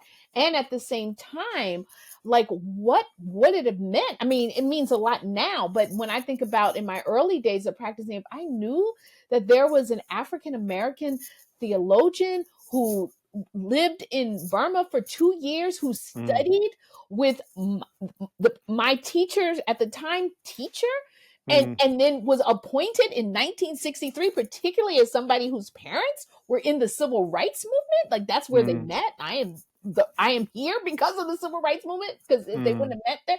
So just how empowered, and not empowered in a kind of like, but just kind of like feeling like, yes, this is also part of my legacy as a Black woman Buddhist. Like, here is this, and U Ba Khin, like a deeper connection. I've always had a connection to U Ba Khin. Like, I have an image of him on my own, like, for years, long before I heard of, and I don't know why I was drawn to him. I don't know, because I only knew him through Goenka. But I just have always been drawn. And then when I learned about this, my heart opened even wider, because I was like, wow. And so then when we look at not only the individual relationship between U Ba Khin and Leon Wright, but also where all the different tendrils that would expand to, and unpredictable manifestations that would turn to. We've talked about some of them, but there's another big one that's pretty incredible to share how this thread kept going, and that's Ukole. So Oh can you yes, tell I the wanted story? you to. Yeah, I'm so glad you brought that. Well, you were the person who first shared with me. You've been my, but what I learned through Dan Stewart's research is that Ukole, and this is a conversation, not just Aishah stating facts that she's learned from from others' research, that Ukole was here in the US. And he comes from, let's back up. Ukole comes from as many in Burma, a very staunch Buddhist family, and but was here in the US, and wasn't following through on the studies at that time, was just here, and he heard Dr. Wright give a talk at the embassy, and for Ukole, it was how does this person who, this is not his ancestry, this is not his, in terms of as a Buddhist, or he's not Asian, that his understanding of the Buddha Dharma um really impacted Ukole, so much so that he went back to Burma to study, is with study at IMC, at the International Meditation Center. And then we know Ukole is, I mean, in so many ways, back again to like, what would Western Buddhism be without Ukule, right? In terms of his work with oh gosh, is it Mahasi Sayadaw? Mhm. And so in terms of the translations and writing, so there's this way of like, it's like in black cultures and and specifically African American cultures, and I'm sure definitely coming from West Africa, there is the Sankofa bird, of where you have to look back in order to go forward. That it's that we learn from our past, that it impacts our future. So it's like you've got this cycle, right? Ubaki, so like Ukole doesn't get it initially from where he is, and it's like he comes here to the U.S. U Ba Khin teaches Wright. Wright Mhm. teaches others in this country, as many as 10,000 folks. And then Ukole is one of the people who he's teaching, or where receives this teaching, and then goes back Mhm. to to Burma to study, and then become this incredible Buddhist scholar. Yeah, it's amazing. It's amazing, and to fill in some of those parts of the story, I should first mention credit that where this story comes from about Ukole finding Dr. Wright giving this speech at the U.S. Embassy, or not the embassy because it's in D.C. No, I think it was. I Yeah, think he might have what been did giving a he speech at the Burmese embassy. Burmese, Um, right? this comes from a famous 1990 thesis by Gustav Hauptmann that covers a lot of the meditation movement in Burma, and that's just a footnote that always drew my attention and always fascinated me. But Ukole came from this very elite family, very educated. And he himself was after independence was playing different roles. I think he was the rector of Mandalay University, and any number of kind of roles he played in education and government and such, just really widely respected. And this was a time when Burmese Buddhism was going through different shifts. I think one shift was moving it into this, as we've talked about, this lay meditation movement that hadn't been done before. But another was in this, as Ukole is described, in this post-independent era, there's this feeling that they're now modern, and part of this modernity was kind of shedding these vestiges of this traditional Burmese Buddhist belief, which no longer served the point for the modern world they were embracing with their new agency in the new country. They were now part of a cosmopolitan, sophisticated environment, where, as Rangoon especially was at that time in the 1950s, and Buddhism was something of the past. And so he smoked cigarettes, he drank alcohol, he went to fancy parties and other things, and he really saw Buddhism as this thing he wanted, really this thing to let go of in order to embrace the modern age. I believe that it was something like he was next door neighbors with U Ba Khin, or maybe next door to IMC. There was some close association, and most of his friends would most of his family was going to IMC and studying under U Ba Khin, and they were encouraging him to come, and he always resisted it. He said, "No, I'm not going to something in the past. I'm moving forward." And then it was on that trip to DC where they uh, he's being told about this lecture that Dr. Wright is giving, and goes and attends it. And he talks about just being absolutely stupefied that this, as you say, this American from such a different background has gone to back to his home country and practices, and gained something, and Dr. Wright being, a diplomat and a scholar, and, just someone of such a high mind, such a high level, that someone like him, of his standing, of his accomplishment, was able to find value in something related to Burmese Buddhist meditation. He felt ashamed. He felt shocked and ashamed that that he had missed this, and that he had discarded it, and it was really, his re-engagement back into the lay meditation movement kicking off, and what Unu was doing, and his association with Mahasi Sayadaw and Sayagyi U Ba Khin, that was all predicated on, you say, as Dr. Wright through Dr. Wright's words and seeing that he had missed something, because if this guy had found something, there must be something there. That was his sense.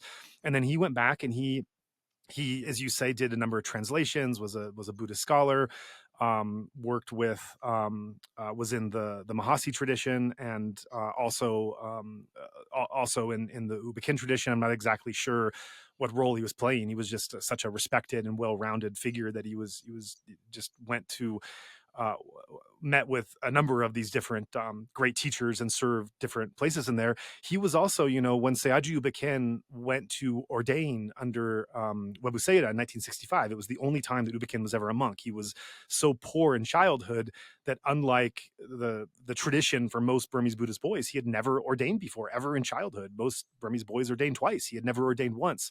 He went to ordain with Webu Sayadaw in Injinbin in 1965, and it was a top secret. It was something that was kept secret from everyone else, because he wanted to have his own private time and private ordination, private time as a monk, and not have fanfare with it. There was one person that not only he told, but he asked to come with him and be a monk, and that was Ukole. Ukole went with U Ba Khin to become a monk, and there's a famous interview that Ukole did. It's kind of an underground interview. I'm not sure who did it. I'm not sure if you've heard it, but it's sometime during Ukole's life, some Western meditator had met Ukole in Burma and had asked him in detail about his trip to Injinbin with U Ba Khin to ordain, and he describes it. It's almost like a podcast before podcast existed.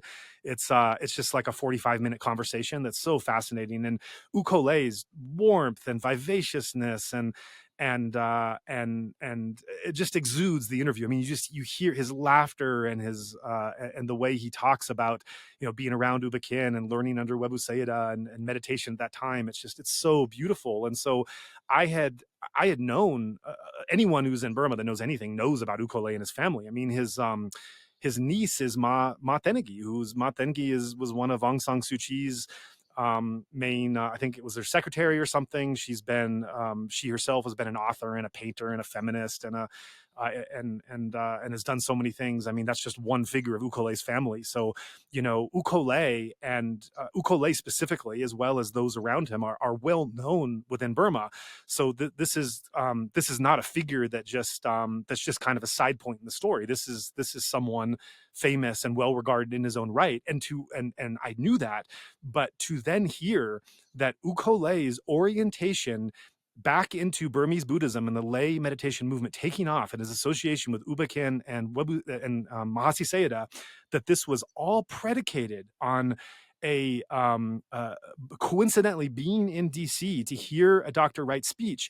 This blows the mind. This just blows the mind. I mean, like the Dave Chappelle story is just kind of a neat anecdote of a connection you don't expect, but Ukole, this is a reorientation. This is a redirection that in his life, which then went back into Burma and did so many things within Burma that came from that speech. I mean, this is just incredible. Exactly. And I thank you for filling in the gaps, because thank you for for really laying it out, Joa, because I mean, again, I feel like then this is a whole new understanding, a whole new conversation, a reframing based on Ukole. It's a reframing, because we could ask what would have happened if Ukole hadn't heard Dr. Wright speak. We could actually ask, what is it, it's quite possible that life trajectories could have been very different and impacting all of us who are in these traditions or practicing, you know what I'm saying? So definitely it the seed, or the originator of the seed, is U Ba Khin in this instance. But in terms of how he planted these seeds, even in terms of Goenka, we hear there's 450 centers around the world. How many people have gotten the seed of Dhamma? I could almost give it verbatim in terms of how I've heard that important story. But then and then there's, and it's not, but there's there are other important stories that are not getting told, and I think have to be lifted up. I mean, we have to revisit this now. I mean, that this is this is really, it's critical. It's critical. I mean, if I if I was fully funded, and Aishah, you are fully funded and do it, that's something I would really, actually would like to make a film more so than write a book, but about that, because it's so, it's like, wow. I mean, you just hearing you talk, like part of my side was like, I don't even, how do I even speak to that? It's just, it's so profound. And again, it goes back to the agency, right? You Right. know, because it's like Ukole, who is so revered, was impacted by Leon Wright. You know, we don't. It's just, Yeah. it's who was impacted by U Ba Khin. I mean, even U Ba Khin, I feel like, is not known in ways in which he should be known. So there's a at Spirit Rock Meditation Center, where I had the great opportunity to attend a meditation retreat there, co-taught by Joseph Goldstein and Dara Williams and Kamala Masters and Nakaway Kubieros and Walt Opie. And so during, one of my walking periods or whatever, there's this gratitude hut. And and you go in, and there are all of the teachers, many of, and I think, and that was summer of 22, July. And I just remember how heavy I felt. They had Dr. Marlene Jones, who was a Black African American woman who was very instrumental in people of color sits in the Insight tradition, and was maybe one of the first Black teachers appointed. Maybe I'm not sure exactly. I don't know that history. But just seeing all these images, and including Ruth Dennison, including Goenkaji, and I understand that many of these folks were either teachers of folks or friends in the context of Dr. Marlene Jones. But I really was like, I want a picture of right in here. Like, I mean, I just, it was in that moment.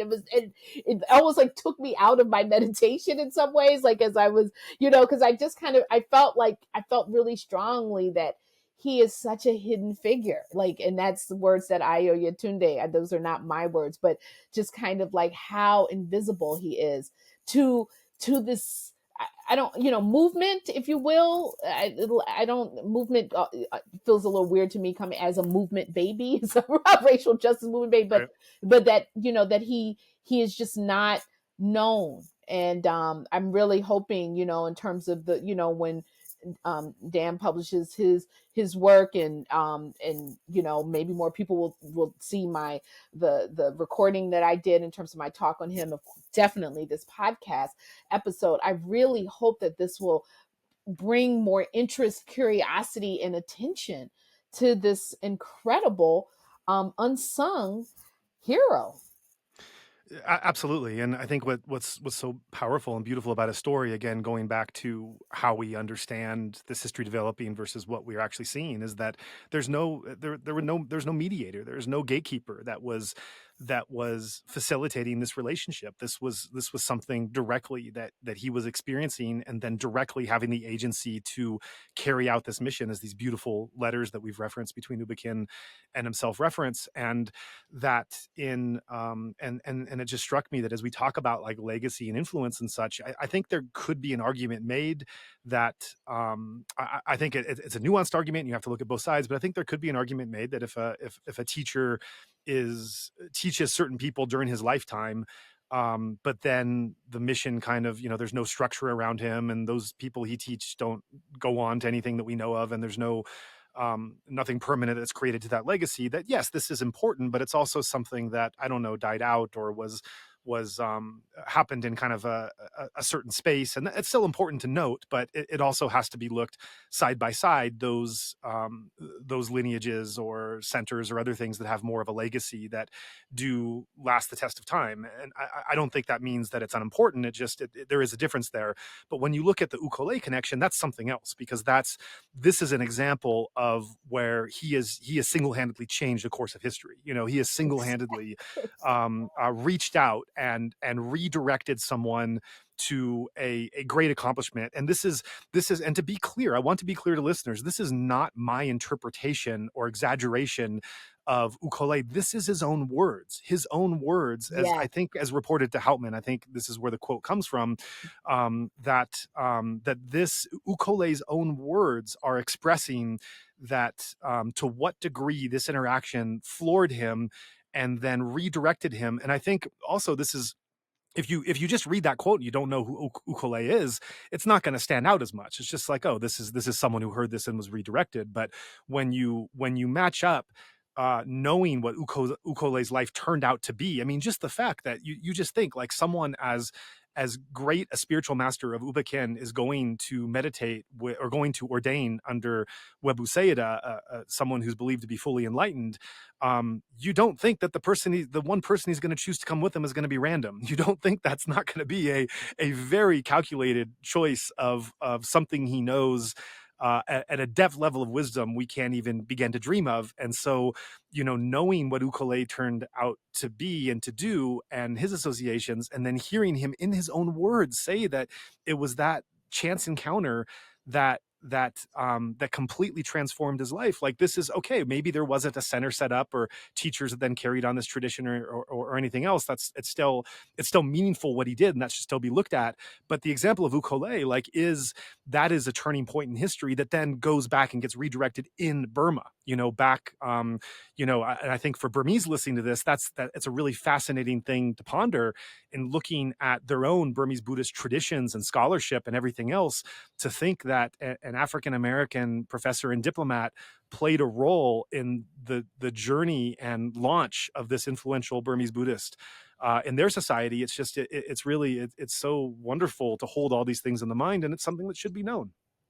I agree. And I thank you for really saying that this isn't just like we're just not doing kind of conjecture, that these are his words, as documented by, Gustav Hauptmann in his dissertation.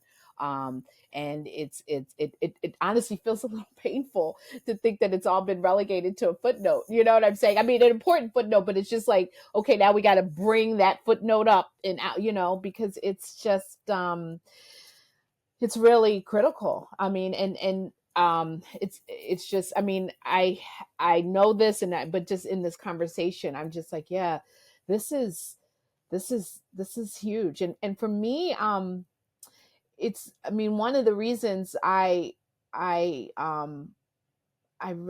that I felt called to go to India, um, many years ago, was I really wanted to go to the place where the teachings originated. I thought that was really important. And I won't get into like how and why I was there, but I just think that that's real. And I share this to say that I think that and that doesn't take away, like I said, from the gratitude from those who brought it to the West, and that's how I learned it. But there's something about these origin stories, and I think that there's just something really important to highlighting this African American man's role in as we are discussing, very probably changing the course of history. And I also wanted to share that it had been said that that U Ba Khin said that Dr. Wright has made more spiritual progress than 1 in 10,000 monks make in an entire lifetime. Wow. Like that, and this is a quote from Thomas Ashley Farron, named Namadeva, who's now an ancestor. And the quote is, "We must honor this man, Dr. Leon Wright, who has been among us and is now departing." So this is U Ba Khin saying this as Dr. Wright is leaving. "He has made more spiritual progress here than 1 in 10,000 monks makes in an entire lifetime."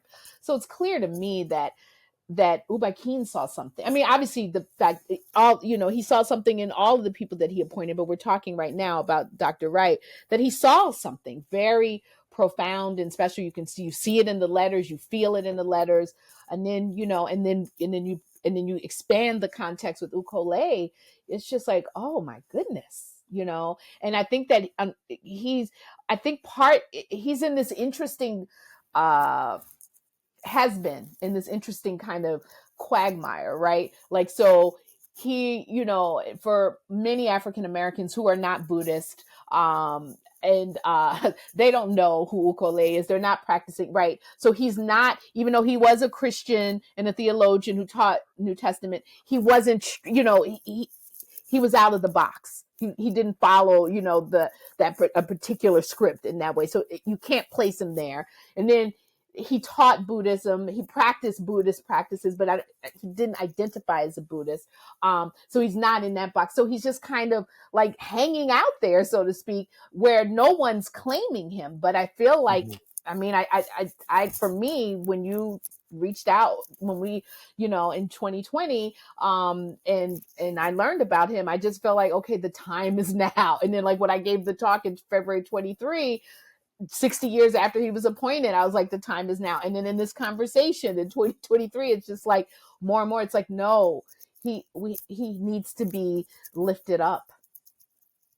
Yeah, yeah, right, absolutely. And I'm also curious because we've talked about the civil rights movement and racial injustice in America, and we've talked about Leon Wright's background as a Christian, and then a professor, diplomat, his relationship with U Ba Khin. We haven't really talked about these two together. Is there any evidence you've gathered as to Dr. Wright's thinking or activism or work about he was living through a very pivotal time of racial injustice and then the civil rights movement, and he was at Howard University? Was there, in what ways did he express his involvement or perspectives on, especially according to his background on this meditation, on healing, on Christianity, theology, mysticism, etc.?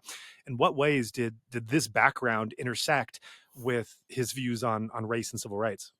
That's a really good question. And I don't have a lot of information about it, which doesn't mean that it didn't exist. But I don't have a lot of information except for, knowing that, he taught at Howard. He was a member of the NAACP, which is not something that everybody was a member of, like it's not, so for him doing it, particularly in the time period they did it, I think was very radical.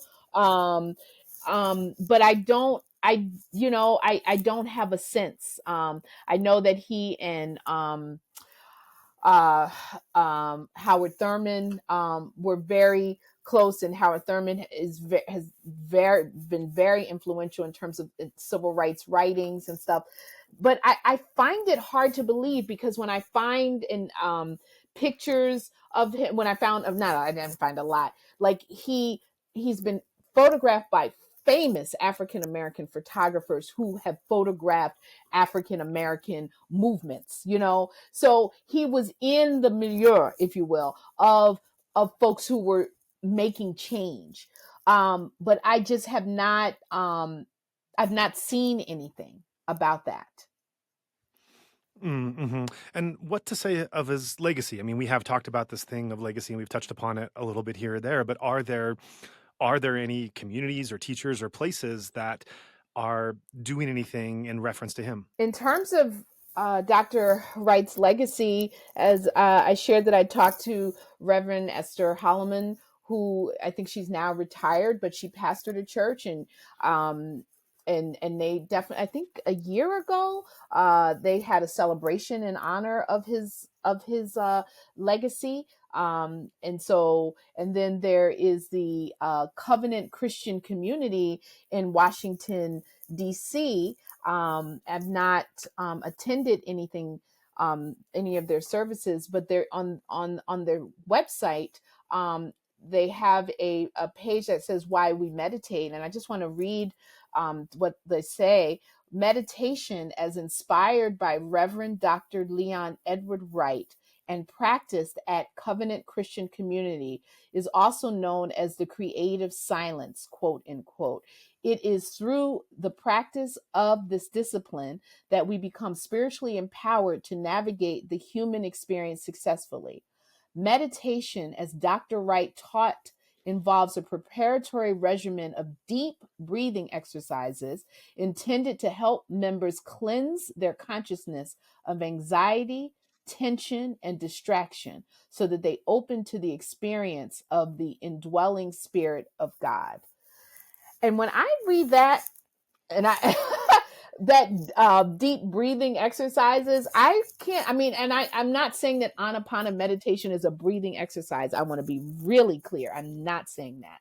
But I can't help but wonder about the legacy of Anapana meditation, and how it has transformed into this in this context. And then I've shared about earlier about Yvonne Sion, and who was a scholar and lived Pan-Africanist. She lived in West Africa, and student of Dr. Wright, mother of Dave Chappelle, like, and was healed by Dr. Wright. And I think that's really critical. I mean, so in terms of the legacies that she has, shared widely as a scholar. And then I shared about Thomas Farland, in terms of, he was a yoga teacher. He was a student of Dr. Wright, and he developed his own cleansing program that came from Dr. Wright, which I'm sure came from U Ba Khin. So, and then there are other examples that we just don't know anything about as of yet.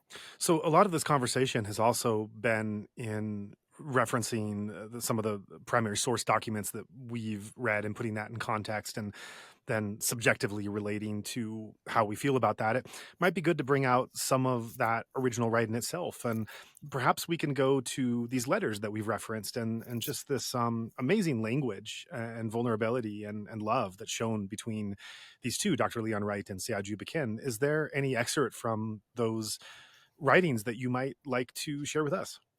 Yes. Mm. So this is Dr. Wright's an excerpt from Dr. Wright's letter to Sayagyi U Ba Khin on July 19th, 1958. And so it's really hard to just find one place, because I feeling like, oh, I want to read all of it. But what he wrote, I should say, is: Guruji, I am firmly convinced that you were destined to show me the intimacies of Buddhist meditation at its very best.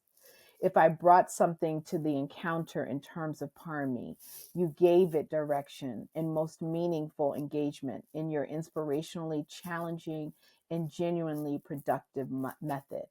I shall be with anicca as long as I live, and as often as I do. My spirit shall gratefully acknowledge the Guruji who made it possible. You are that Guruji, and you have always my deepest respect and my purest love. Respectfully yours, and with continuing gratitude, Leon Wright. So that was his letter. That was a very excerpt, and I jumped around. And then Dr. Wright, U Ba Khin, Sayagyi U Ba Khin wrote on the August 24th, 1958. And he opens it with, my dear Dr. Wright. And he shares that, he says, let me find the excerpt that I want to read. For so as long as you are continuously with the Nietzsche, you are in our midst. As your thought forces are reflected here, you can very well assume that we also feel your presence here. There are three channels of contact, namely by thought, words, and deeds. Contact by words, as in speech or letter, is more forceful than contact by thought. Similarly, contact by deed is more forceful than contact by words. You would feel this as you were going through this letter. I noticed that you had, on arriving in America, a succession of reverses, conflicts, and disappointments. That was anticipated. I must congratulate you on the strength of will which keeps you in good stead and enables you to break through all the barriers. If you can only keep up the awareness of anicca as you now do, I have no doubt you will have a great future. With loving kindness, Ba Khin. And he doesn't, and I need to note, because U is is a title, right? And Siaji's teacher, and he signs it Ba Khin. Mm-hmm. you know so which kind of, definitely he was teaching Leon Wright, but it's clearly that he also saw him as a peer of sorts. That's really beautiful. It's great to hear, and those direct words, what we've been talking about, and share that with our listeners. Yes, yeah. It's just, and I encourage people to just read them. It's just really beautiful, and again, it's just it's it continues, right? The I feel like they both of them are um having new lives as definitely as Mm, ancestral spirits, but like, as we uncover more story, more information about them, that we're actually beginning to flesh them out, to see more the fullness of them, and not just only through one lens. right, right, and you've gone on such a journey of scholarship as well as personal impact, what this made on you, and yet there's still so much to know. There's still so much mystery that we would like to uncover to more flesh out this life and legacy and relationship. What questions stand out for you for what questions you would really like to have answered? Hmm. um Well, one thing I would like to know is, like, did he and Goenka ever Right. because Yeah. he died in 96, so the centers were Yeah. up and running. And Hmm. I do know of an instance of at least one of Dr. Wright's students who wanted to sit a 10-day course. They reached out, and they were very transparent and said, I'm a student of Dr. Wright. I practice what he teaches, and I know that Essen Goenka was the teacher of Dr. Wright's teacher. And he they were not allowed. They were not allowed to, because, they were, yeah, I didn't do deep investigation about why they weren't allowed. I don't know if they didn't say if they would surrender everything that they do. I'm not sure. But and they tried twice. And this was like shortly after Dr. Wright passed away. So it was like trying, and then when I talked to them, so they never did a course. So I would like to, yeah, I'm just very curious about that.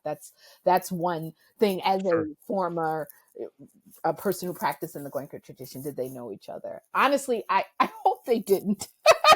Mhm. Because it just would break my heart more. I gotta say, particularly as part of many, or few actually, within the organization, who were really really pressing hard to have, Black courses. And there, at the time that I was there was only one Black teacher. So it I if there was some path crossing, that would just, I mean, it's life, we're humans. But I would be sad about that. um um I would like to know, and so that's just one question in terms of how I would like to, I wish I could have taken one of his retreats, or how he did them. Like, I would Mm. like, that's something, like, I mean, people described it, but I would like to know through my own lens. The question that you asked around his activism, like, I was curious about what was his analysis about race and racial justice in this country, and how did he see, his spiritual practices around that, in terms of liberation theology. And so I'm very, that's a question that I would like to know. I'm curious about his parenting, and all of that as well. Yeah, so that's, I'll stay there. And but if I could talk to him, I would love to hear about his experiences in Burma with U Ba Khin. Like, I just, from just the things that I'm learning through your podcast, Ajoa, as well as things I've read about U Ba Khin. Like, it just see, and then, so much was happening in that time, people just doing all kinds of journeys, um without the use of psychedelics, like, so I'm Mhm. very curious about that. And I know from reading the book, knowing Nietzsche, the pathway to Nibbana, and the way to Nibbana. I learned a lot through that, and just really wanting to know more. Right. I think on my side, the things that really interest me that I would love to know more of is the relations with Burma, just from my own background and Yeah. having been there to see where he fits in. And that comes in two ways. I mean, I think one is that which we haven't talked about much, and is outside some of the spiritual questions and racial questions as well, is his role as a diplomat in an incredibly interesting and intriguing place at that time. I mean, this is anything you read about the kind of intrigue that was going on between these great powers. And this is, you also have to remember, this is pre-Vietnam War. So this is as things are building up in Vietnam, Burma's right next door. And there you read about some of these early some of the writings of this period, and there were there were people that thought that what would happen in Vietnam with the war, that would happen in Burma, that Burma would be it would make a lot of sense for there to be a proxy war fought in Burma. And that was a real fear at the time. And there were, the CIA was there, and the nationalist Chinese were literally fighting Mao's communists on Burmese territory. And the opium trade was just starting up then. And all these things were, and I just can't emphasize enough that there's so much covert CIA operations going on at the time. And Ne Win 62 coup was able to his oppression and an iron fist in the country was able to kind of move Burma off the world stage. But that wasn't known in the 1950s, and there was this was just a place of high intrigue and spying and covert operations from all sides. And to think that I understand he was a cultural attaché, so he's not necessarily he's not involved in the covert stuff or the hard power. He's very much the soft power, which is also the introduction of my own involvement in Burma. That I was you could say that I was in my role at the American Center was very much the American Center was USIS. It was set up in the 1950s. This was the USIS, were these information centers that the Americans set up around the world, that were kind of this soft power way to get out an American culture and education and other things to highlight the freedoms that we had. And that was very much what a cultural attaché would do. So you can't say that being a cultural attaché was outside of the realm of this greater intrigue happening. It was just the intrigue was a different focus. It was, and also it has to be said that the 1950s were a time when there were there were a lot of Americans who went to Burma as part of these programs, and it would be very interesting to think about Dr. Leon Wright's participation in those. I have a lot of questions. I mean, because I crossed my mind. I was like, was he CIA? I did ask myself. I was curious. He was there. Dr. Leon Wright was there at a time when there were a number of distinguished visitors. There were, because this was really a battlegrounds, as we say, of ideas. So it might seem strange today to think of Burma as this backwater place where, some of the top celebrities would come, but that was the case. There was a reason for wanting to push this ideology on somewhat neutral grounds. And, so also were there great celebrities from China and Russia that were coming. This was a real battleground of ideas in the 1950s. Vice President Richard Nixon came during this time. There's an incredible picture of Richard Nixon as a vice president in full Burmese dress. That might have been during the tenure of Dr. Leon Wright. And certainly some jazz musicians that came at the time. The name escapes me now, but some very famous jazz musicians that were there. And so one side of questions I have would just be, in his official capacity, this was not a boring place to be by any stretch of the imagination. And so what exactly was he doing there, and what was he involved in? The other side that I'd like to know is what was his involvement in IMC, beyond the strictly spiritual relationship, just being that so few foreigners were at IMC. It was so rare at the time that he would have been known. He would have stood out by virtue of not being Right. Burmese at the time. And we don't know much about that. I did speak to this person who came some years after him, never intersected with him. And the only anecdote that she had, in addition to the one I mentioned earlier, was that there was a certain bird song that some Burmese at IMC kind of made a joke as the way this bird song came, that they put words to this bird song that was something like, "Good morning, Mr. Wright, how are you?" And everyone, whenever this bird would do a song, everyone at IMC would just kind of happily chant this happy little tune, "Good morning, Mr. Wright, how are you?" And the fact that they were still referencing this all the years later, that this bird was kind of the Dr. Wright bird, that just is a small sign of affection. And there are just these tidbits of information that we know about his intersection into the IMC culture and the people around that, and into what would have been a very small circle of Rangoon cosmopolitan society. I mean, these were, it's a small circle today. It was a smaller circle then. You know, anyone who was around anytime during that period would have known him or known of him. And that would just be wonderful to find out.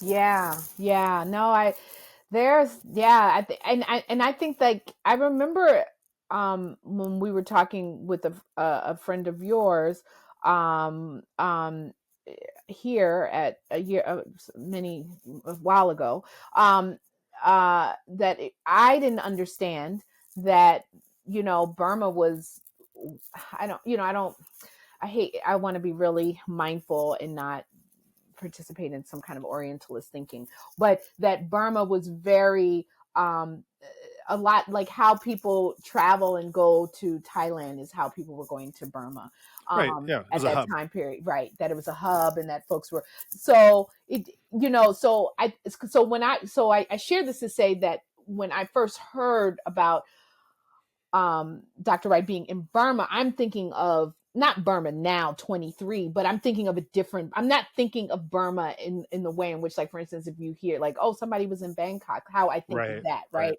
right? Right.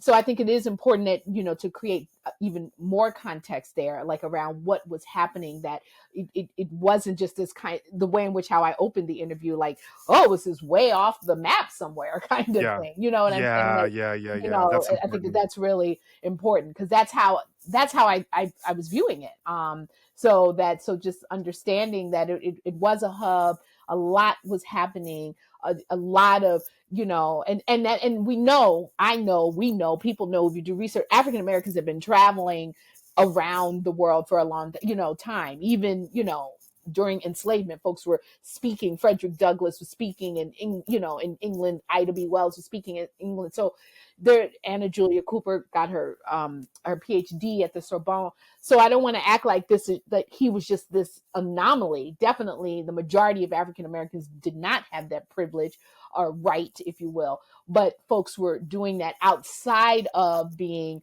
World War II veterans, and he, wouldn't have even fought in World War II. He would have been too old. So I share all this to say that it creates a different, it creates more questions. I mean, for me, it really, I have a lot of questions, like, how did he end up in, how did he end up there? Why Yeah. did he go there? Yeah, why did he go there? Not and just and curious and what else was going on? Like, so my focus is definitely U Ba Khin and Buddhism, but what else? I don't think that he wasn't going to be a monk for 2 years. So what else was he doing there? Yeah, absolutely. And I think that just to reinforce that Burma was not a backwater then, as it might be known now, it was a hub of education and development and promise and sophistication in terms of the international community that was there. It was the place that if you flew anywhere in Southeast Asia, you flew to Rangoon. If you were a Southeast Asian, you wanted to go to some of the best universities, you tried to come to Burma. You came to either Rangoon or Calcutta as some of the best universities in the region. If you were talking about the 1950s and we're transported back to the 50s, and you tell someone you're going to Bangkok, then you get the impression that you're kind of going somewhere off the map and somewhere that's not very well known, because these things have reversed course. 1962 changed everything. It shut down every stage of development that and trajectory that Burma was on, and it set it on a terrible track that we're still on today, of violence and corruption and division and everything else, and oppression, obviously. And so it's just very important to emphasize that going to Burma back then, not only in terms of its development and its central hub and to that at that time in the region, but also the international intrigue. You know, the importance to America at the time that this would have carried much greater connotations and importance than we think of today. And so certainly, well, maybe not today, because in the last 10 to 15 years, Burma changed so much. But before the transition period, which was really 2010, it's fair to say that before 2010, if you were sent as a diplomat to Burma, like it was the equivalent of something like Siberia. Nothing is going to happen here. There's not really anything that's going to be developed. It's just, you're just going to have to wait out your couple years.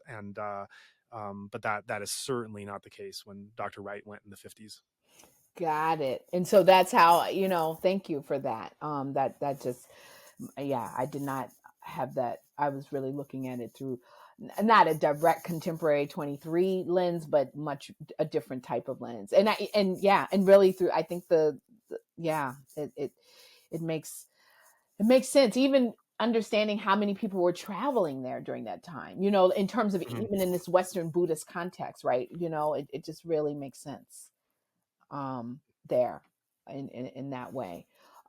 So yeah, I would definitely like to know more about that, and just one. And I wonder, are there images and like more Mhm. letters? I mean, great that we have those two letters, but more letters and images. I would love to have more images. It's really hard. You can't find a lot about Dr. Wright.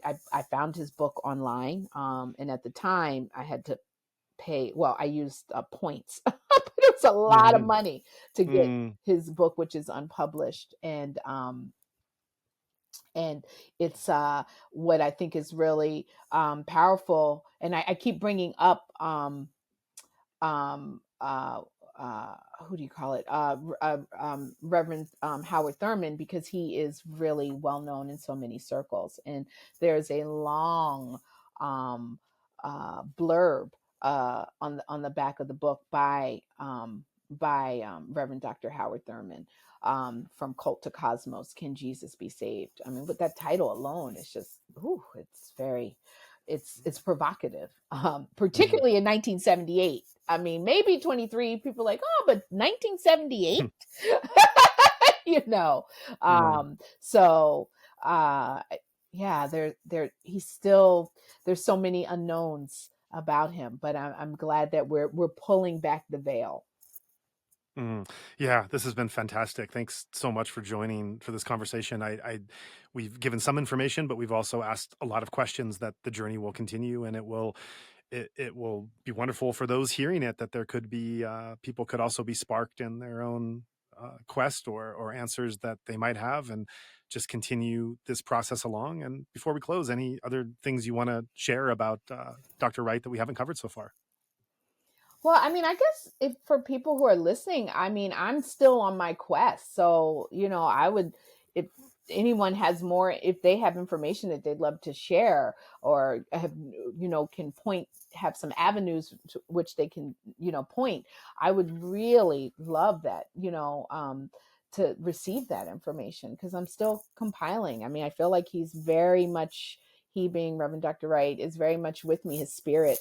I feel very close to his spirit. And so just wanting to know more about him, and hope that for folks who don't know a lot, or this podcast interview conversation is your first introduction, I invite you to definitely view the talk that I gave, that's recorded, and it's on YouTube, and I'm sure we can put it in the notes. But my YouTube Sure. channel is Afrolez, AFROLEZ. So if you go there to youtube.com/Afrolez, you can find the link, and then that link will lead you to a Google Doc that I created, just creating, just listing all the information that I knew at the time. It needs to be updated, but at the time that I created it. So no, just I guess, I talked about gratitude for a lot. I have for others. I want to express. I have a lot of gratitude for Reverend Dr. Leon Wright and for Sayagyi U Ba Khin. Just tremendous, tremendous gratitude, because I feel like, not directly in terms of Dr. Wright, but definitely U Ba Khin directly in terms of my practice, but just thinking about all the ways that he's influenced and stuff. I feel like I'm a part of that cipher or cycle or sphere of energy, that you know came from U Ba Khin, which obviously came from people who precede U Ba Khin as well. So thank you. Well, thank you for that. That's wonderful. Thanks for taking the time to share about your journey and your research. And it's been wonderful to hear all of this. Yes, excited.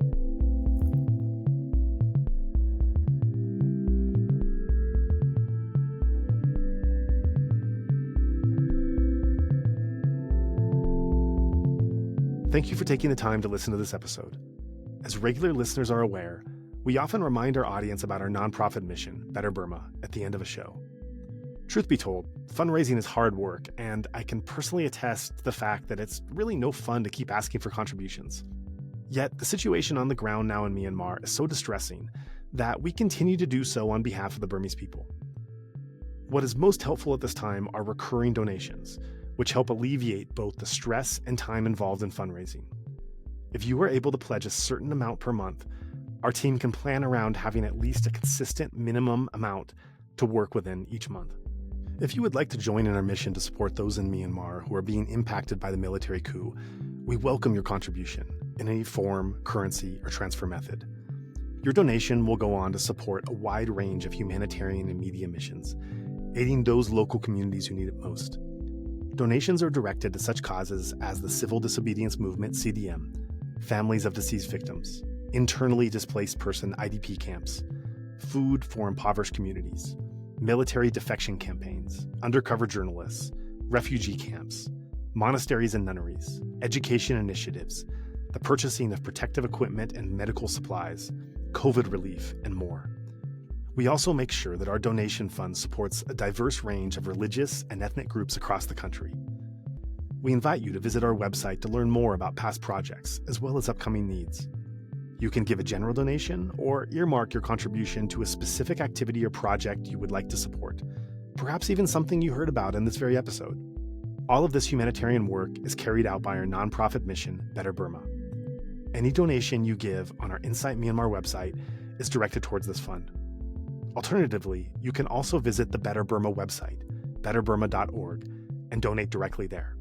In either case, your donation goes to the same cause, and both websites accept credit card. You can also give via PayPal by going to paypal.me/betterburma. Additionally, we can take donations through Patreon, Venmo, GoFundMe, and Cash App. Simply search Better Burma on each platform and you'll find our account. You can also visit either website for specific links to these respective accounts or email us at info@betterburma.org. That's Better Burma, one word, spelled BETTERBURMA.org. If you would like to give it another way, please contact us. We also invite you to check out our range of handicrafts that are sourced from vulnerable artisan communities across Myanmar, available at alokacrafts.com. Any purchase will not only support these artisan communities, but also our nonprofit's wider mission. That's Aloka Crafts, spelled ALOKACRAFTS, one word, alokacrafts.com. Thank you so much for your kind consideration and support.